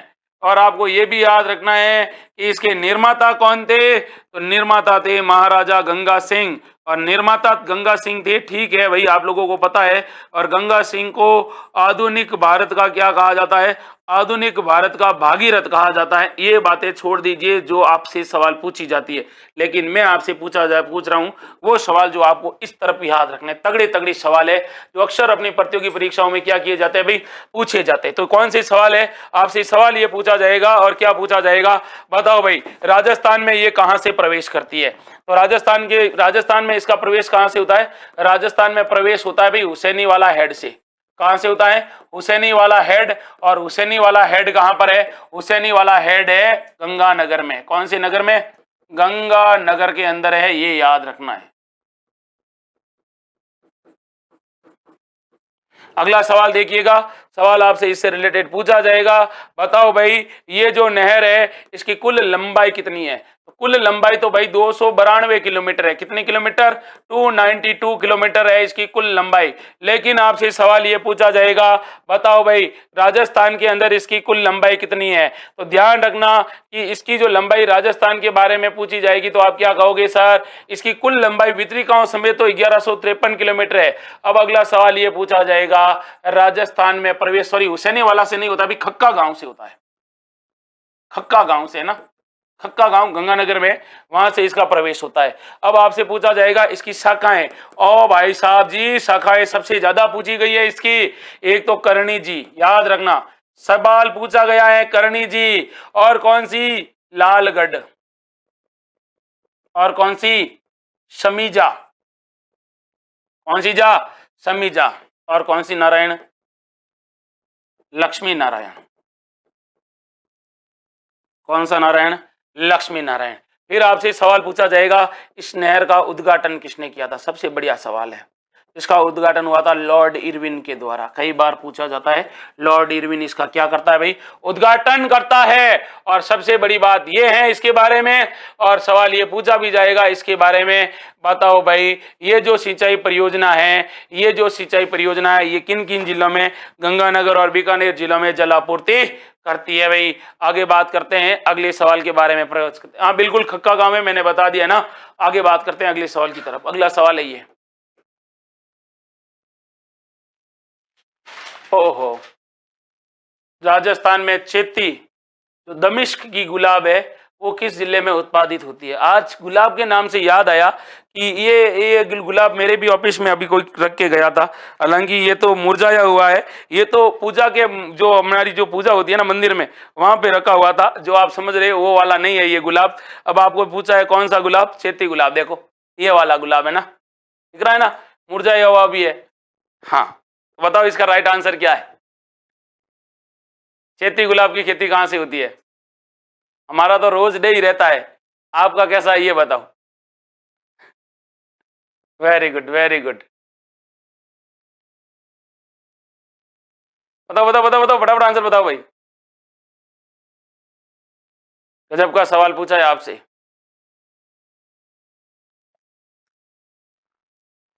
हाँ हाँ हाँ हाँ, वेरी गुड वेरी गुड। कहां पर, चेती गुलाब की खेती होती है अपने राजसमंद के अंदर। और राजसमंद में भी कहां होती है भाई, दिवेर के अंदर होती है। कहां पर होती है भाई, दीवार कहां होती है, दिवेर में होती है, ये याद रखना है। अगला सवाल आपसे क्या पूछा जाएगा, इसी से रिलेटेड आपको याद रखने हैं सारे के सारे सवाल, और तगड़े तगड़े सवाल क्या पूछे जाएंगे, दिवेर के बारे में पूछा गया आपसे सवाल है। चेती गुलाब से होती है क्या भाई, खेती। क्या होती है भाई, चेती गुलाब की क्या होती है, खेती। और ये हमारे यहाँ पर क्या होता है भाई, गुलाब का उत्पादन भी होता है। गुलाब का क्या होता है भाई, उत्पादन भी होता है। गुलाब के बारे में आपसे पूछा भी जाएगा। अब गुलाब की बात हुई तो तीन चार बातें याद रखना है आपसे। पूछा जाएगा, बताओ गुलाब सागर तालाब कहां पर है।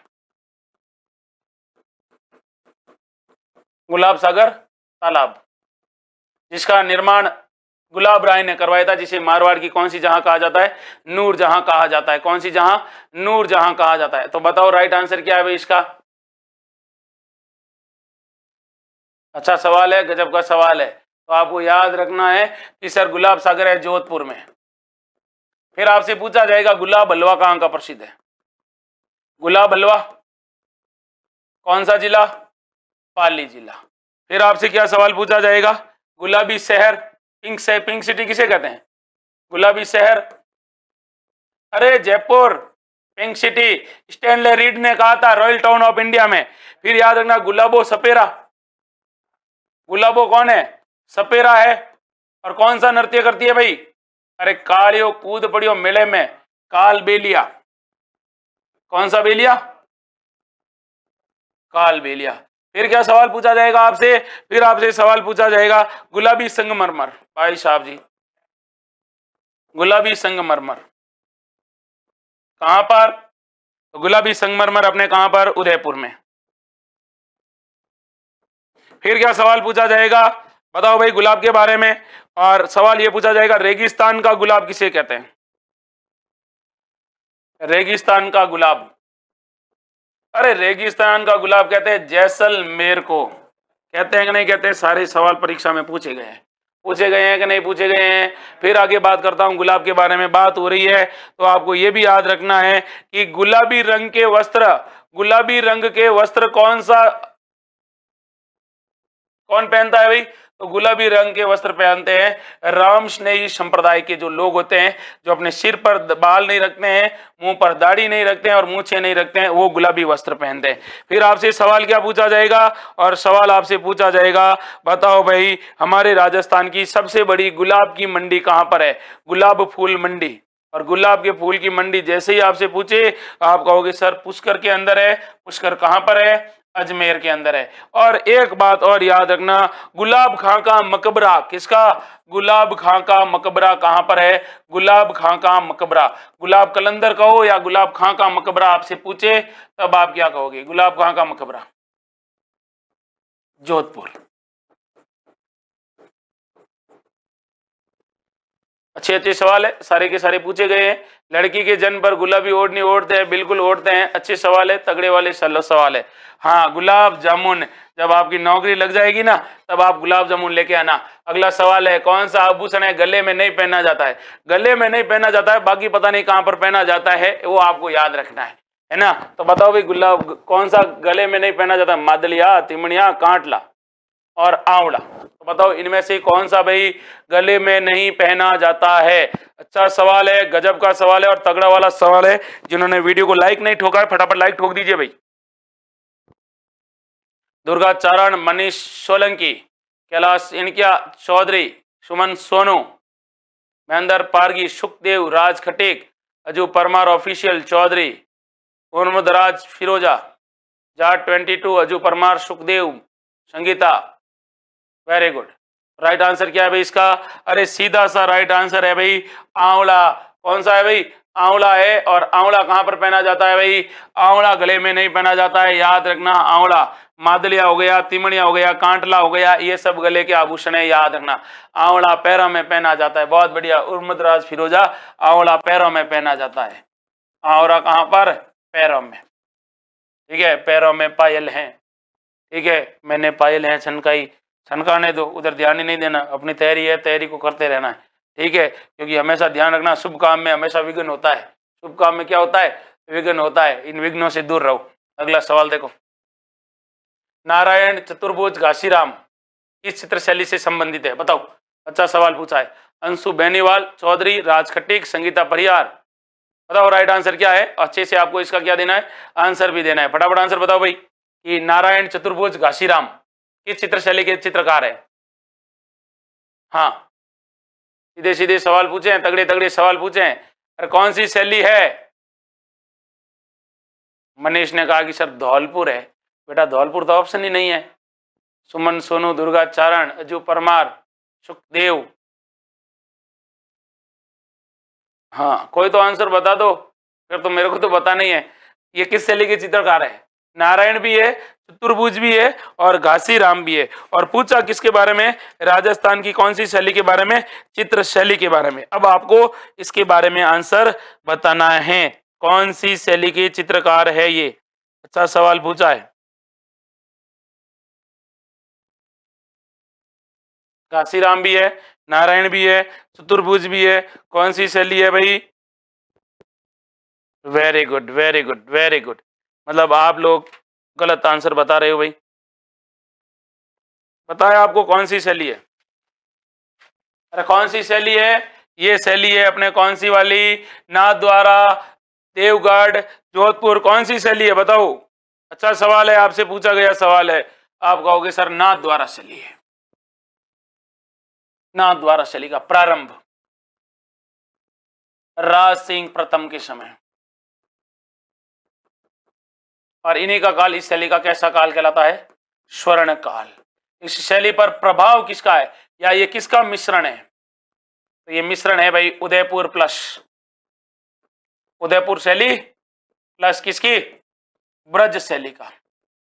फिर आपसे पूछा जाएगा किस संप्रदाय से संबंधित है, तो आपको याद रखना है ये किस संप्रदाय से संबंधित है, वल्लभ संप्रदाय से।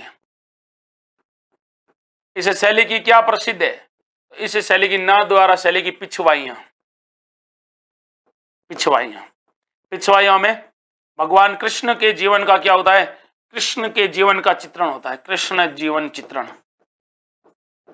उनकी बाल लीलाएं बताई जाती है, उनके चमत्कार बताए जाते हैं, उनके बारे में बताया जाता है। इसके अलावा आपको ये भी याद रखना है इस शैली के बारे में कि ये जो शैली है, इस शैली के बारे में ये पूछा जाएगा कि ये इनके क्या है भाई, चित्रकार हैं। और सारे सवाल कहीं ना कहीं अपनी प्रतियोगी परीक्षाओं में से पूछे जाते हैं। आगे बढ़ते हैं और अगले सवाल में के बारे में भी बात करते हैं। हाँ भाई, सुमन सोनू कह रही है सर इसके अंदर एक महिला चित्रकार भी है। बहुत बढ़िया सवाल पूछा है भाई। इस चित्र शैली की दो महिला हैं, एक का नाम है कमला और एक का नाम है इलायची। नहीं कहना है कमला है, आप कमला वो नहीं, कमला पसंद वाली कमला नहीं, वो वाली कमला नहीं है, वो वाली कमला नहीं है, कमला महिला है और बाबा इलायची नहीं है, ये दोनों महिला हैं, याद रखना। और ये महिला क्या है भाई, चित्रकार है, याद रखना। ये सवाल बड़ा अच्छा है और इनके बारे में पूछा भी जाता है।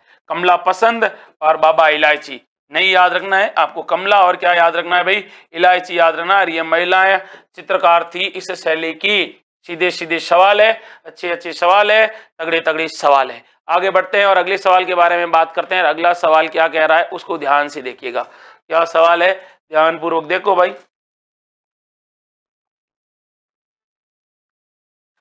पूर्या नामक पात्र ईशा होता है।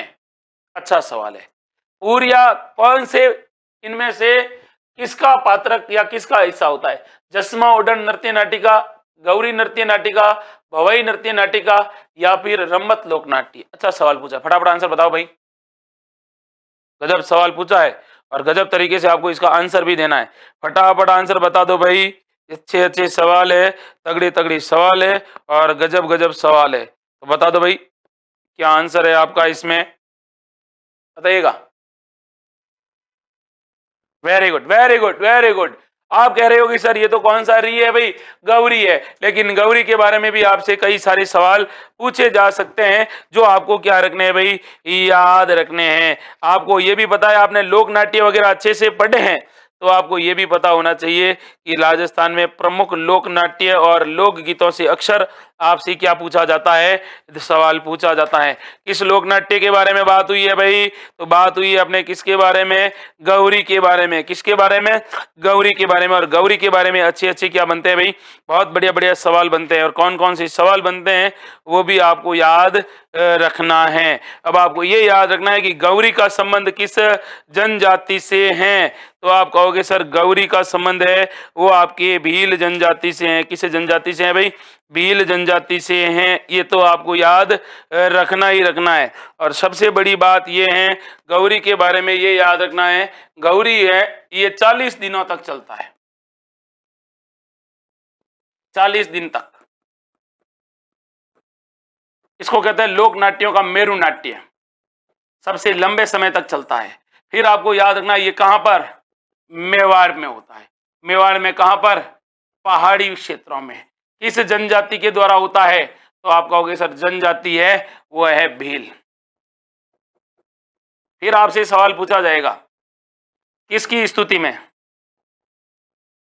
शिव पार्वती की स्तुति में होता है, याद रखना। सारे सवाल परीक्षा में पूछे जा चुके हैं। आगे बढ़ते हैं और अगले सवाल के बारे में बात करते हैं। और अगला सवाल है ये वाला, देखो जसमा ओडन क्या है? ये भवाई लोकनाट्य है। और भवाई कहाँ का है? उदयपुर का। गौरी मेवाड़ का, ये भवाई उदयपुर का। रमत कहाँ का? बीकानेर का है। इनके बारे में भी याद रखना। अगला सवाल देखो, इतना पूरा सवाल पूछा है।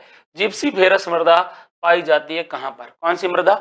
जिप्सी फेरस मृदा है, कहां पर पाई जाती है बताना। आपको 4 ऑप्शन है आपके सामने। तगड़े तगड़े सवाल का बेहतरीन तरीके से आपको आंसर देना है।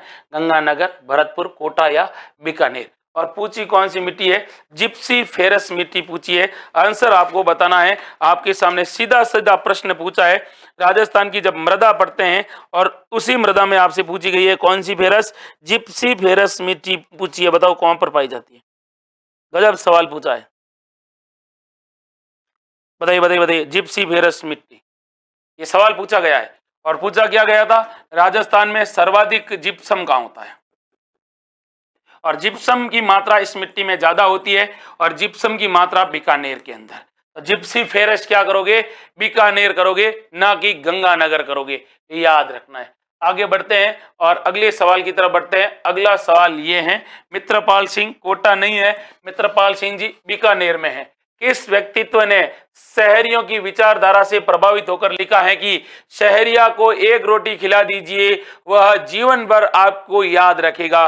कवि श्यामल दास, कर्नल जेम्स टॉड, कवि सूर्यमल मिश्रण या जॉन लुडलो। ये किसके बारे में पूछा है? इन्होंने बताया है शहरिया जनजाति किसी का एहसान नहीं भूलती है। शहरिया जनजाति के साथ अगर आप हो और शहरिया जनजाति का कोई पुरुष या महिला या बच्चा है, आप उनके साथ खाना खा लीजिए या फिर आप उनको खाना खिला दीजिए, वो आपका एहसान अमरण यानी मरने तक नहीं भूलेगा। ये बात किसने कही थी? 4 ऑप्शन है आपके सामने। अच्छे से आपको क्या देना है भाई? आंसर देना है। क्योंकि राजस्थान की जब आप बड़ी बड़ी प्रतियोगी परीक्षाओं की तैयारी कर रहे हैं तो आपसे सवाल पूछा जा सकता है, इसमें कोई दो राय वाली बात नहीं है। तो शहरिया जनजाति से रिलेटेड बात हुई है। किसने कही थी ये बात? तो आप लोगों को कह रहे हैं कि सर पता नहीं है, बाकी ने तुक्का भी मारा है, कईयों ने बी भी किया है। तो ये बात कहने वाला एक व्यक्ति है, जिस व्यक्ति का नाम है कौन सा? Tod, Colonel James Tod. Colonel James Tod ये कहता है किसके बारे में? शहरियों के बारे में। और शहरियों से रिलेटेड कौन कौन से सवाल आपकी प्रतियोगी परीक्षाओं में बन सकते हैं, उनको आप ध्यानपूर्वक सुनिएगा। सवाल क्या पूछा जाएगा? शहरिया जनजाति के बारे में। बताओ भाई, ये जो जनजाति है वो राजस्थान की एकमात्र जनजाति है जो किस में शामिल है भाई? आदिम जनजाति में शामिल है। यानी ये किस में शामिल है? प्राइमिटिव ट्राइबल ग्रुप्स में शामिल है। याद रखना है आपको। सर्वाधिक शहरिया कहां पर है? तो सर्वाधिक शहरिया है 12 जिले में। किस जिले में? 12 जिले में। फिर आपसे पूछा जाएगा 12 जिले में भी कहां पर? 2 तहसीलें हैं, एक का नाम है शाहाबाद और दूसरी का नाम है किशनगंज। कौन सा गंज? किशनगंज। फिर आपको याद रखना है कि इस शहरिया जनजाति के बारे में पूछा जाता है, एकमात्र ऐसी जनजाति है जो भीख नहीं मांगती है। भीख नहीं मांगती हैं अर्थात ये कहती है जमीर हमारा जिंदा है, हम लोग कभी किसी का फ्री में मुफ्त में नहीं खाएंगे।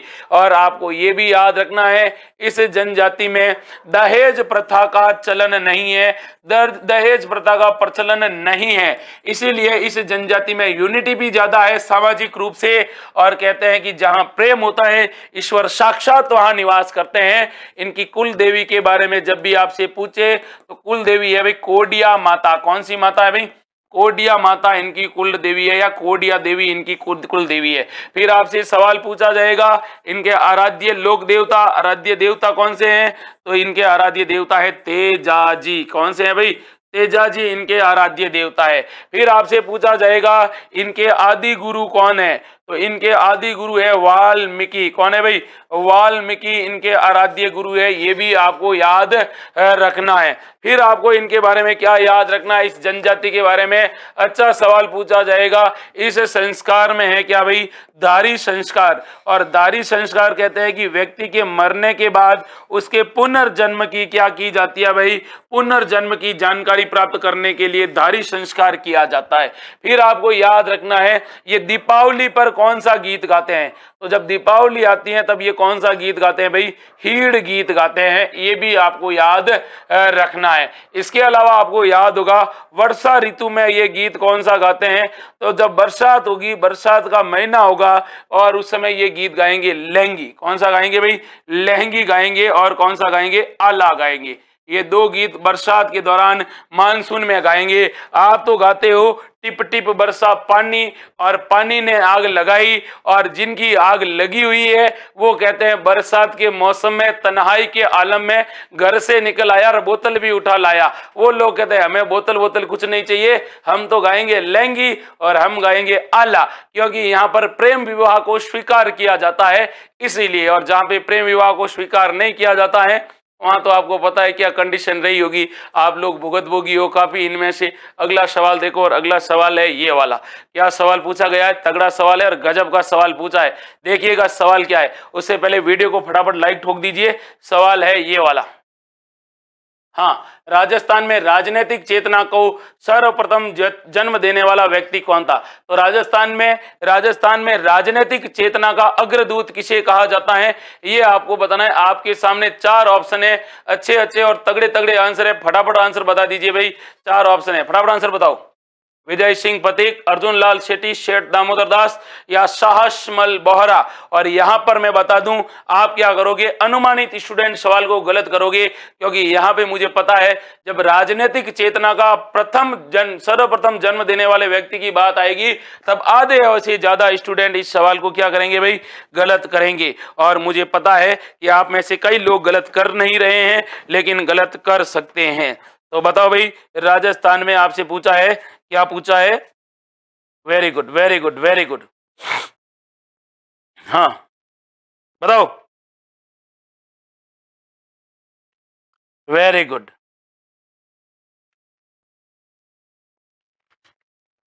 इतना अच्छा सवाल पूछा है, फिर भी आप लोग क्या बता रहे हो भाई? गलत बता रहे हो। क्या बता रहे हो? गलत बता रहे हो। अब कैसे बता रहे हो वो आपको पता होना चाहिए, फिर मैं आपको इसके बारे में डिटेल से बताऊंगा। लेकिन एक बार सवाल को धीमे से देखिए, और धीमे से देखने के बाद थोड़ा दिमाग लगाइए, और दिमाग लगाते लगाते सोचिए कि कौन व्यक्ति हो सकता है यार जिसके बारे में मैंने पढ़ा है और मैंने डिटेल से पढ़ा है, लेकिन फिर भी यहाँ पे डापा चूक वाली कंडीशन में लाके छोड़ दिया है। तो किसे कहा जाता है राजस्थान में राजनीतिक चेतना का अग्रदूत?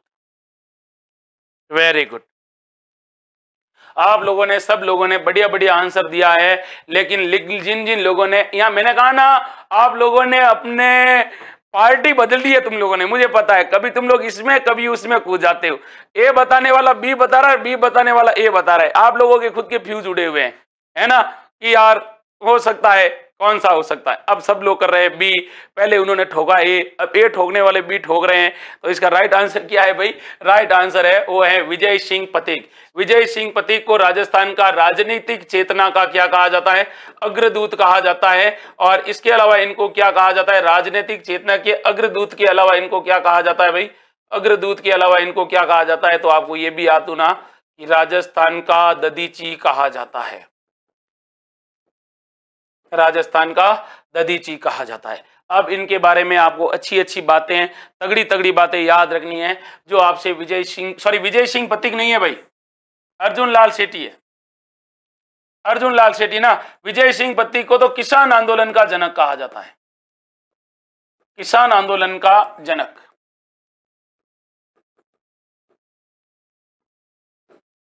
किसान आंदोलन का जनक कहा जाता है, ये याद रखना था, है ना। अब देखिए आगे बात करते हैं। अर्जुन लाल शेट्टी है और विजय सिंह पथिक किसान आंदोलन के जनक है।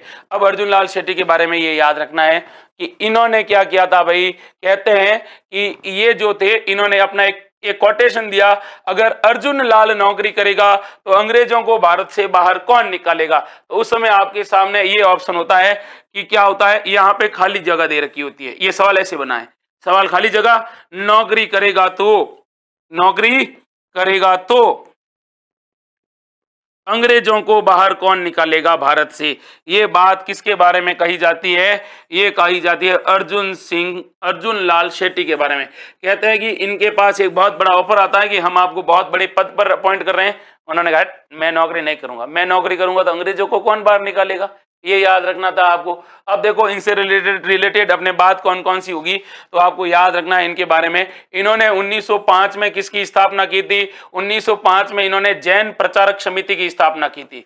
और कई बार पूछा जाता है 1905 में जैन प्रचारक समिति की स्थापना कहां पर की थी, तो इन्होंने की थी जयपुर के अंदर। कहां पर की थी, जयपुर के अंदर। फिर इनके बारे में ये सवाल पूछा भी जाएगा, 1907 में इन्होंने किसकी स्थापना की थी, तो 1907 में इन्होंने किसकी स्थापना की थी भाई, वर्धमान विद्यालय की स्थापना की थी। वर्धमान विद्यालय की स्थापना की थी, याद रखना कहां पर की थी, जयपुर में की थी। फिर आपको ये भी याद रखना होगा कि ये जो थे इनकी पुस्तकें अक्सर पूछी जाती है। पुस्तक शूद्र मुक्ति, कौन सी मुक्ति, शूद्र मुक्ति। और कौन सी, स्त्री मुक्ति, स्त्री से मुक्ति, शूद्रों को मुक्ति। और क्या, और पूछा जाता है मदन पराजय, सबसे ज्यादा पूछी जाती है मदन पराजय। और एक और पुस्तक है जो सबसे ज्यादा पूछी गई है इनकी मदन पराजय के अलावा, और वो पुस्तक कौन सी है भाई, महेंद्र कुमार। ये इनका एक नाटक था, नाटक लिखा था, मतलब नाटक का मतलब नाटक लिखा था। कहते हैं कि स्वतंत्रता मिलने के बाद इन्होंने अपना जीवन गुमनामी में व्यतीत किया था, और इनका जो अंतिम समय बीता था वो अजमेर में बीता था। बच्चों को ये पढ़ाते थे, शिक्षा देते थे मुस्लिम बच्चों को। और कहते हैं कि इनकी इच्छा थी कि मेरी मुस्लिम पद्धति के अनुसार ही मेरा अंतिम संस्कार किया जाए, और ये जैन होते हुए भी इनका अंतिम संस्कार मुस्लिम रीति रिवाजों के अनुसार होता है, ये भी याद रखना है ना। आगे बात करते हैं और अगले सवाल को देखते हैं। अगला सवाल क्या कह रहा है, ध्यान से देखो मेरे भाई, सवाल अच्छा है, तगड़ा है, गजब का सवाल है। ये देखो बहुत बढ़िया सवाल पूछा है। राजस्थान में एक अभियान चलाया गया है जिसका नाम है हर घर पंचायत अभियान, यानी पंचायत है वो हर घर में आएगी, उसके बारे में आपसे सवाल पूछा है। तो बताओ हमारे राजस्थान में हर घर अभियान है वो कहां से शुरू हुआ था, हर घर पंचायत अभियान। तो बताओ भाई हर घर पंचायत अभियान की शुरुआत कहां से होती है। गजब सवाल पूछा है और तगड़ा वाला सवाल पूछा गया है। बताओ कहां से, पूनखर, अलवर, रतनपुरा, हनुमानगढ़, नौखा, बीकानेर और सांचौर, जालोर। तो बताओ, अच्छा सवाल, तगड़ा वाला सवाल है, और अच्छे से आपको इसका क्या देना है, आंसर भी देना है, गलत बिल्कुल नहीं बताना है कि टू दी पॉइंट आपसे सवाल पूछा है, हर घर पंचायत अभियान राजस्थान में कहां से शुरू हुआ था, बताइएगा। Very good, very good, very good. और ये कौन से विभाग के द्वारा, कब, ये 15 जनवरी 2023 को शुरू हुआ है, इसी साल में। और किसके द्वारा, 15 जनवरी 2023 में जो राजस्थान के एक मंत्री है जिनका नाम है टीकाराम जूली। और टीकाराम जूली कौन से मंत्री है भाई, सामाजिक न्याय अधिकारिता विभाग के ये क्या है भाई, मंत्री है, ये आपको याद रखना है। तो सामाजिक न्याय विभाग है, उसके द्वारा इसकी क्या की गई थी, शुरुआत की गई। तो इसकी जो शुरुआत होती है वो कहां से होती है, ये बताना था आपको। बढ़िया बढ़िया आंसर बताया आप लोगों ने। इसकी शुरुआत होती है पूनखर से। पूनखर कहां पर है, अलवर में, ये आपको याद रखना है।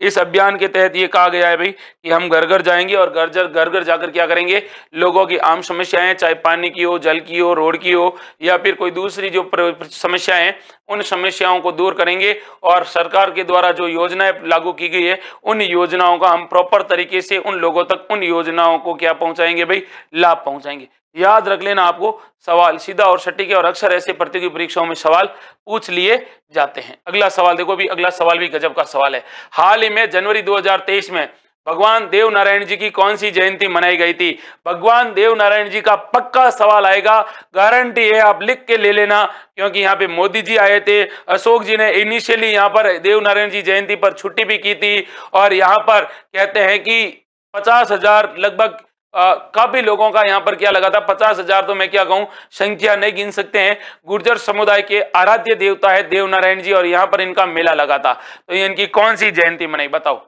सीधा सवाल, गजब का सवाल पूछा है। मनीष मेघवंशी, रमेश मेघवंशी राजस्थान के प्रमुख लोक देवता पढ़ते हैं, तो उनमें से ऐसे अक्सर सवाल आपसे पूछ लिए जाते हैं, और यहाँ से सवाल आपका सीधा सीधा सवाल पूछा गया है, और आपको इसका क्या करना है भाई, आंसर बताना है। और गजब सवाल पूछा है, बताओ राइट आंसर क्या है इसका। अरे बता दो बता दो, घबराना नहीं है, घबराना बिल्कुल ही नहीं है। चाहे एक बार तो गलत होगा या सही होगा, मारवाड़ी में कहा होता नहीं, क्या बाबो रेल में क्या बाबो जेल में। तो बताओ क्या राइट आंसर है आपके हिसाब से। गजब का सवाल पूछा है।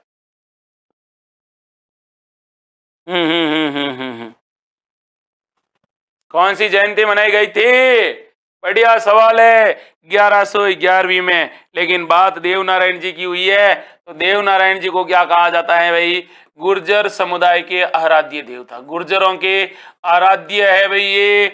इनके अलावा इनको ये भी याद रखना, आराध्य देवता।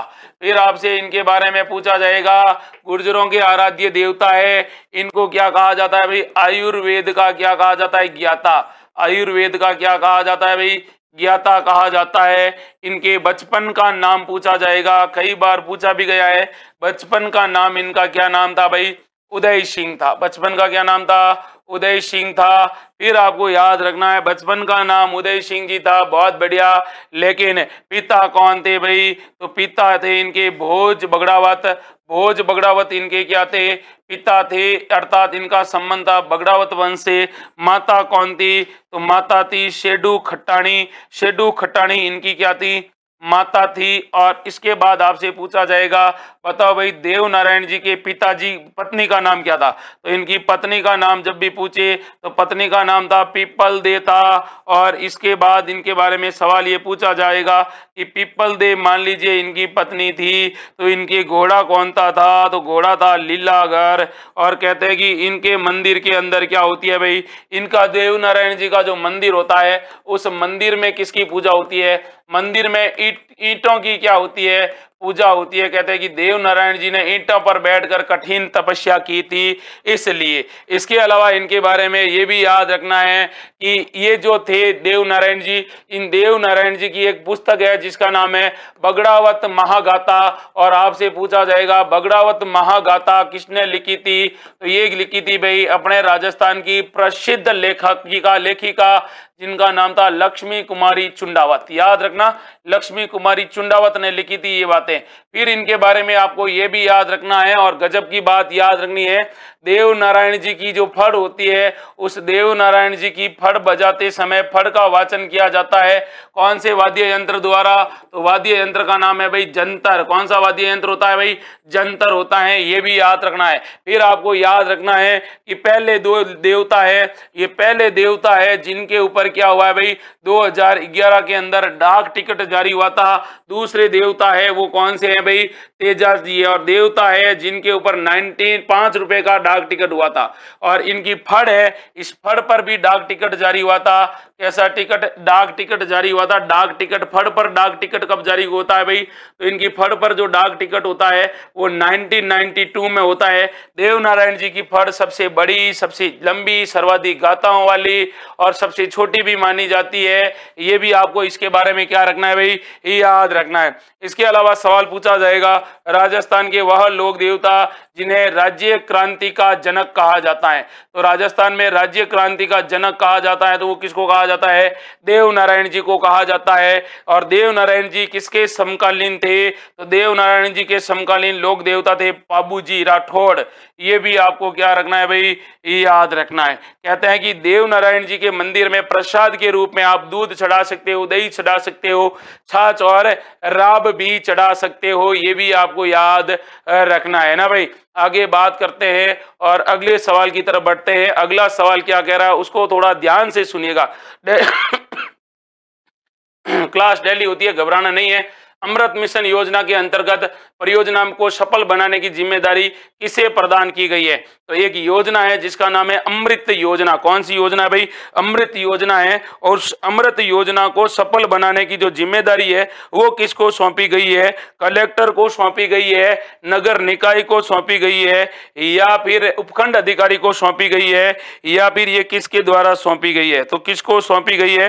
पहली बात तो याद रख दूं कि ये जो अमृत योजना है, ये अमृत योजना के बारे में याद रखना, अमृत मिशन योजना।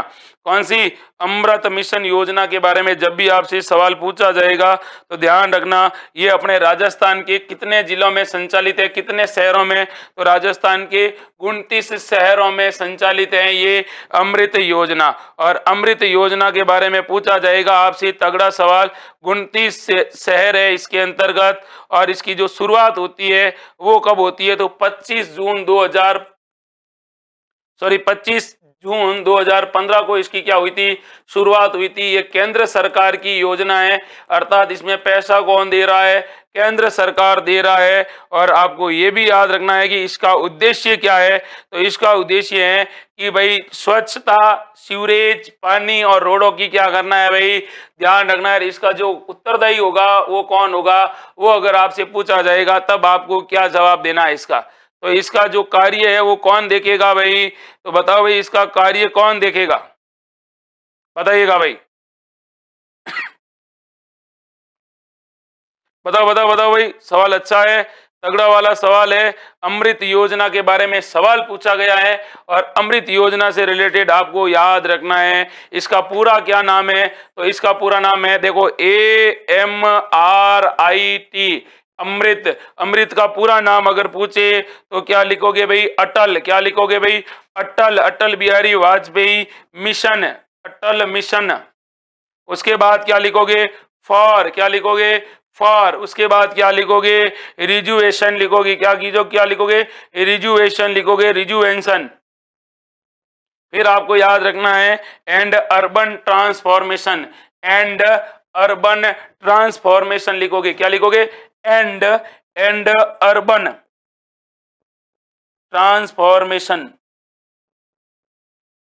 इसका मतलब आप लोग समझे? यहाँ पे लिखा है अर्बन, और अर्बन है मतलब कौन करेगा भाई? नगर निकाय करेगा, जिला कलेक्टर नहीं करेगा। रे भोले भोले साधुओं, किसी ने बी ऑप्शन दिया ही नहीं है, सब ये ठोक रहे हैं। कैसे ठोक रहे हो? नगर निकायों का काम रहेगा यहाँ पर, कलेक्टर साहब का काम नहीं रहेगा। कलेक्टर साहब सीवरेज देखने के लिए, रोडे देखने के लिए थोड़ी आएंगे, नगर निकाय के लोग करेंगे। आगे बात करते हैं और अगले सवाल के बारे में बात करते हैं। अगला सवाल है ये वाला। क्या सवाल है? सवाल ये पूछा है, मरुस्थलीकरण को रोकने के लिए कार्य कौन कर रहा है? बड़ा अच्छा सवाल पूछा है, गजब का सवाल पूछा है। और ये सवाल जब छपते हैं ना, मेरिट बनाने वाले सवाल होते हैं पर प्यारे। राइट आंसर बता दो। और जिन्होंने चैनल को लाइक नहीं किया है वो चैनल को लाइक कर दीजिए, चैनल को सब्सक्राइब कर लीजिए। और जिनको अगर किसी भी जीके से रिलेटेड कोई दिक्कत हो तो मैं आपको यहाँ पे क्या दे रहा हूँ, मेरे खुद के नंबर दे रहा हूँ। देखो 6375043346। जब तक आपके एग्जाम है, कोई भी डाउट वगैरह है तो आप इस नंबर पे मैसेज डाल देना, हो सके तो फोन कर देना, बात हो जाएगी। अगर बात नहीं हो पाए, हो सकता है क्लास वगैरह में रहूं, तो आप मैसेज डाल देना, सीधा सीधा आपको क्या मिलेगा? जवाब मिलेगा। बता दीजिए भाई, अच्छा सवाल है, गजब का सवाल है, बताइए भाई। इसका राइट आंसर क्या है कि मरुस्थलीकरण को रोकने के लिए जो योजना चलाई जा रही है, उस योजना में जो वित्तीय आपूर्ति है वो किसके द्वारा दी जा रही है? बस इतना छोटा सवाल है, और बस इतना सा सवाल है, और आपको पता है और आप इस सवाल को अच्छे से पढ़ चुके हैं। बताइएगा क्या राइट आंसर है इसका?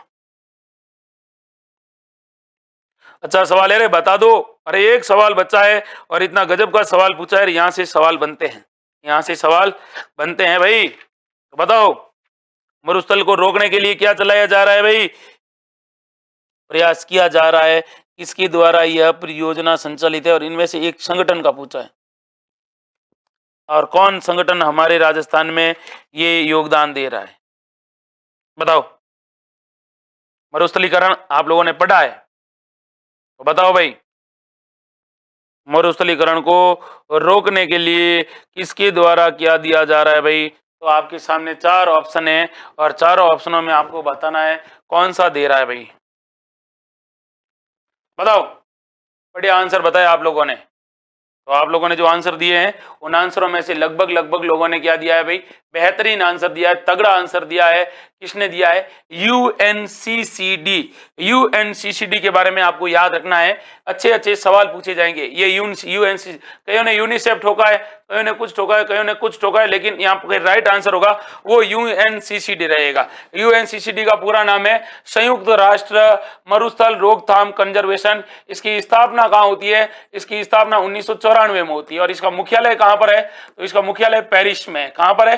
पेरिस में। क्या कार्य है इसका? मरुस्थलीकरण को रोकना। और आपसे पूछा जाएगा 17 जून को क्या मनाया जाता है भाई? मरुस्थलीकरण रोकथाम दिवस भी मनाया जाता है। मरुस्थलीकरण रोकथाम दिवस,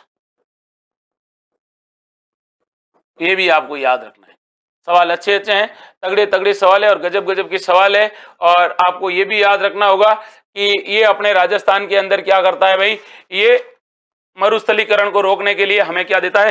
वित्तीय अनुदान देता है। कौन सा अनुदान देता है? वित्तीय अनुदान, अनुसंधान। यूनिसेफ, यूनेस्को, यूएनडब्ल्यूएफ, ये सारे क्या है भाई?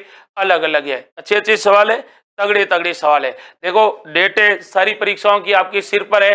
जिन्होंने एग्जाम दिया है बेहतरीन तरीके से दिया है, और जिनका एग्जाम होने वाला है वो भी बड़ी शिद्दत और अपने सपनों को साकार करने के लिए दिन रात लगे हुए हैं। हमारी भी कोशिश है कि आपकी मेहनत में थोड़ा सा हमारा भी योगदान हो जाए। इसीलिए हमारी कोशिश रहती है कि हम आप लोगों के लिए तगड़े तगड़े बेहतरीन सवाल लेकर आए। जो आजकल अधीनस्थ बोर्ड और आरपीएससी आपको घुमा रही है ना, उन सवालों में हम एग्जाम से पहले आपको घुमा दें, ताकि आप क्या हो, उन सवालों को अच्छे से समझ सको। मिलूंगा कल फिर नए जोश, नए जुनून और नए प्रश्नों के साथ। लेकिन एक बात याद रखना, ये जो क्लास है, इस क्लास का टाइमिंग होता है 8:30 बजे।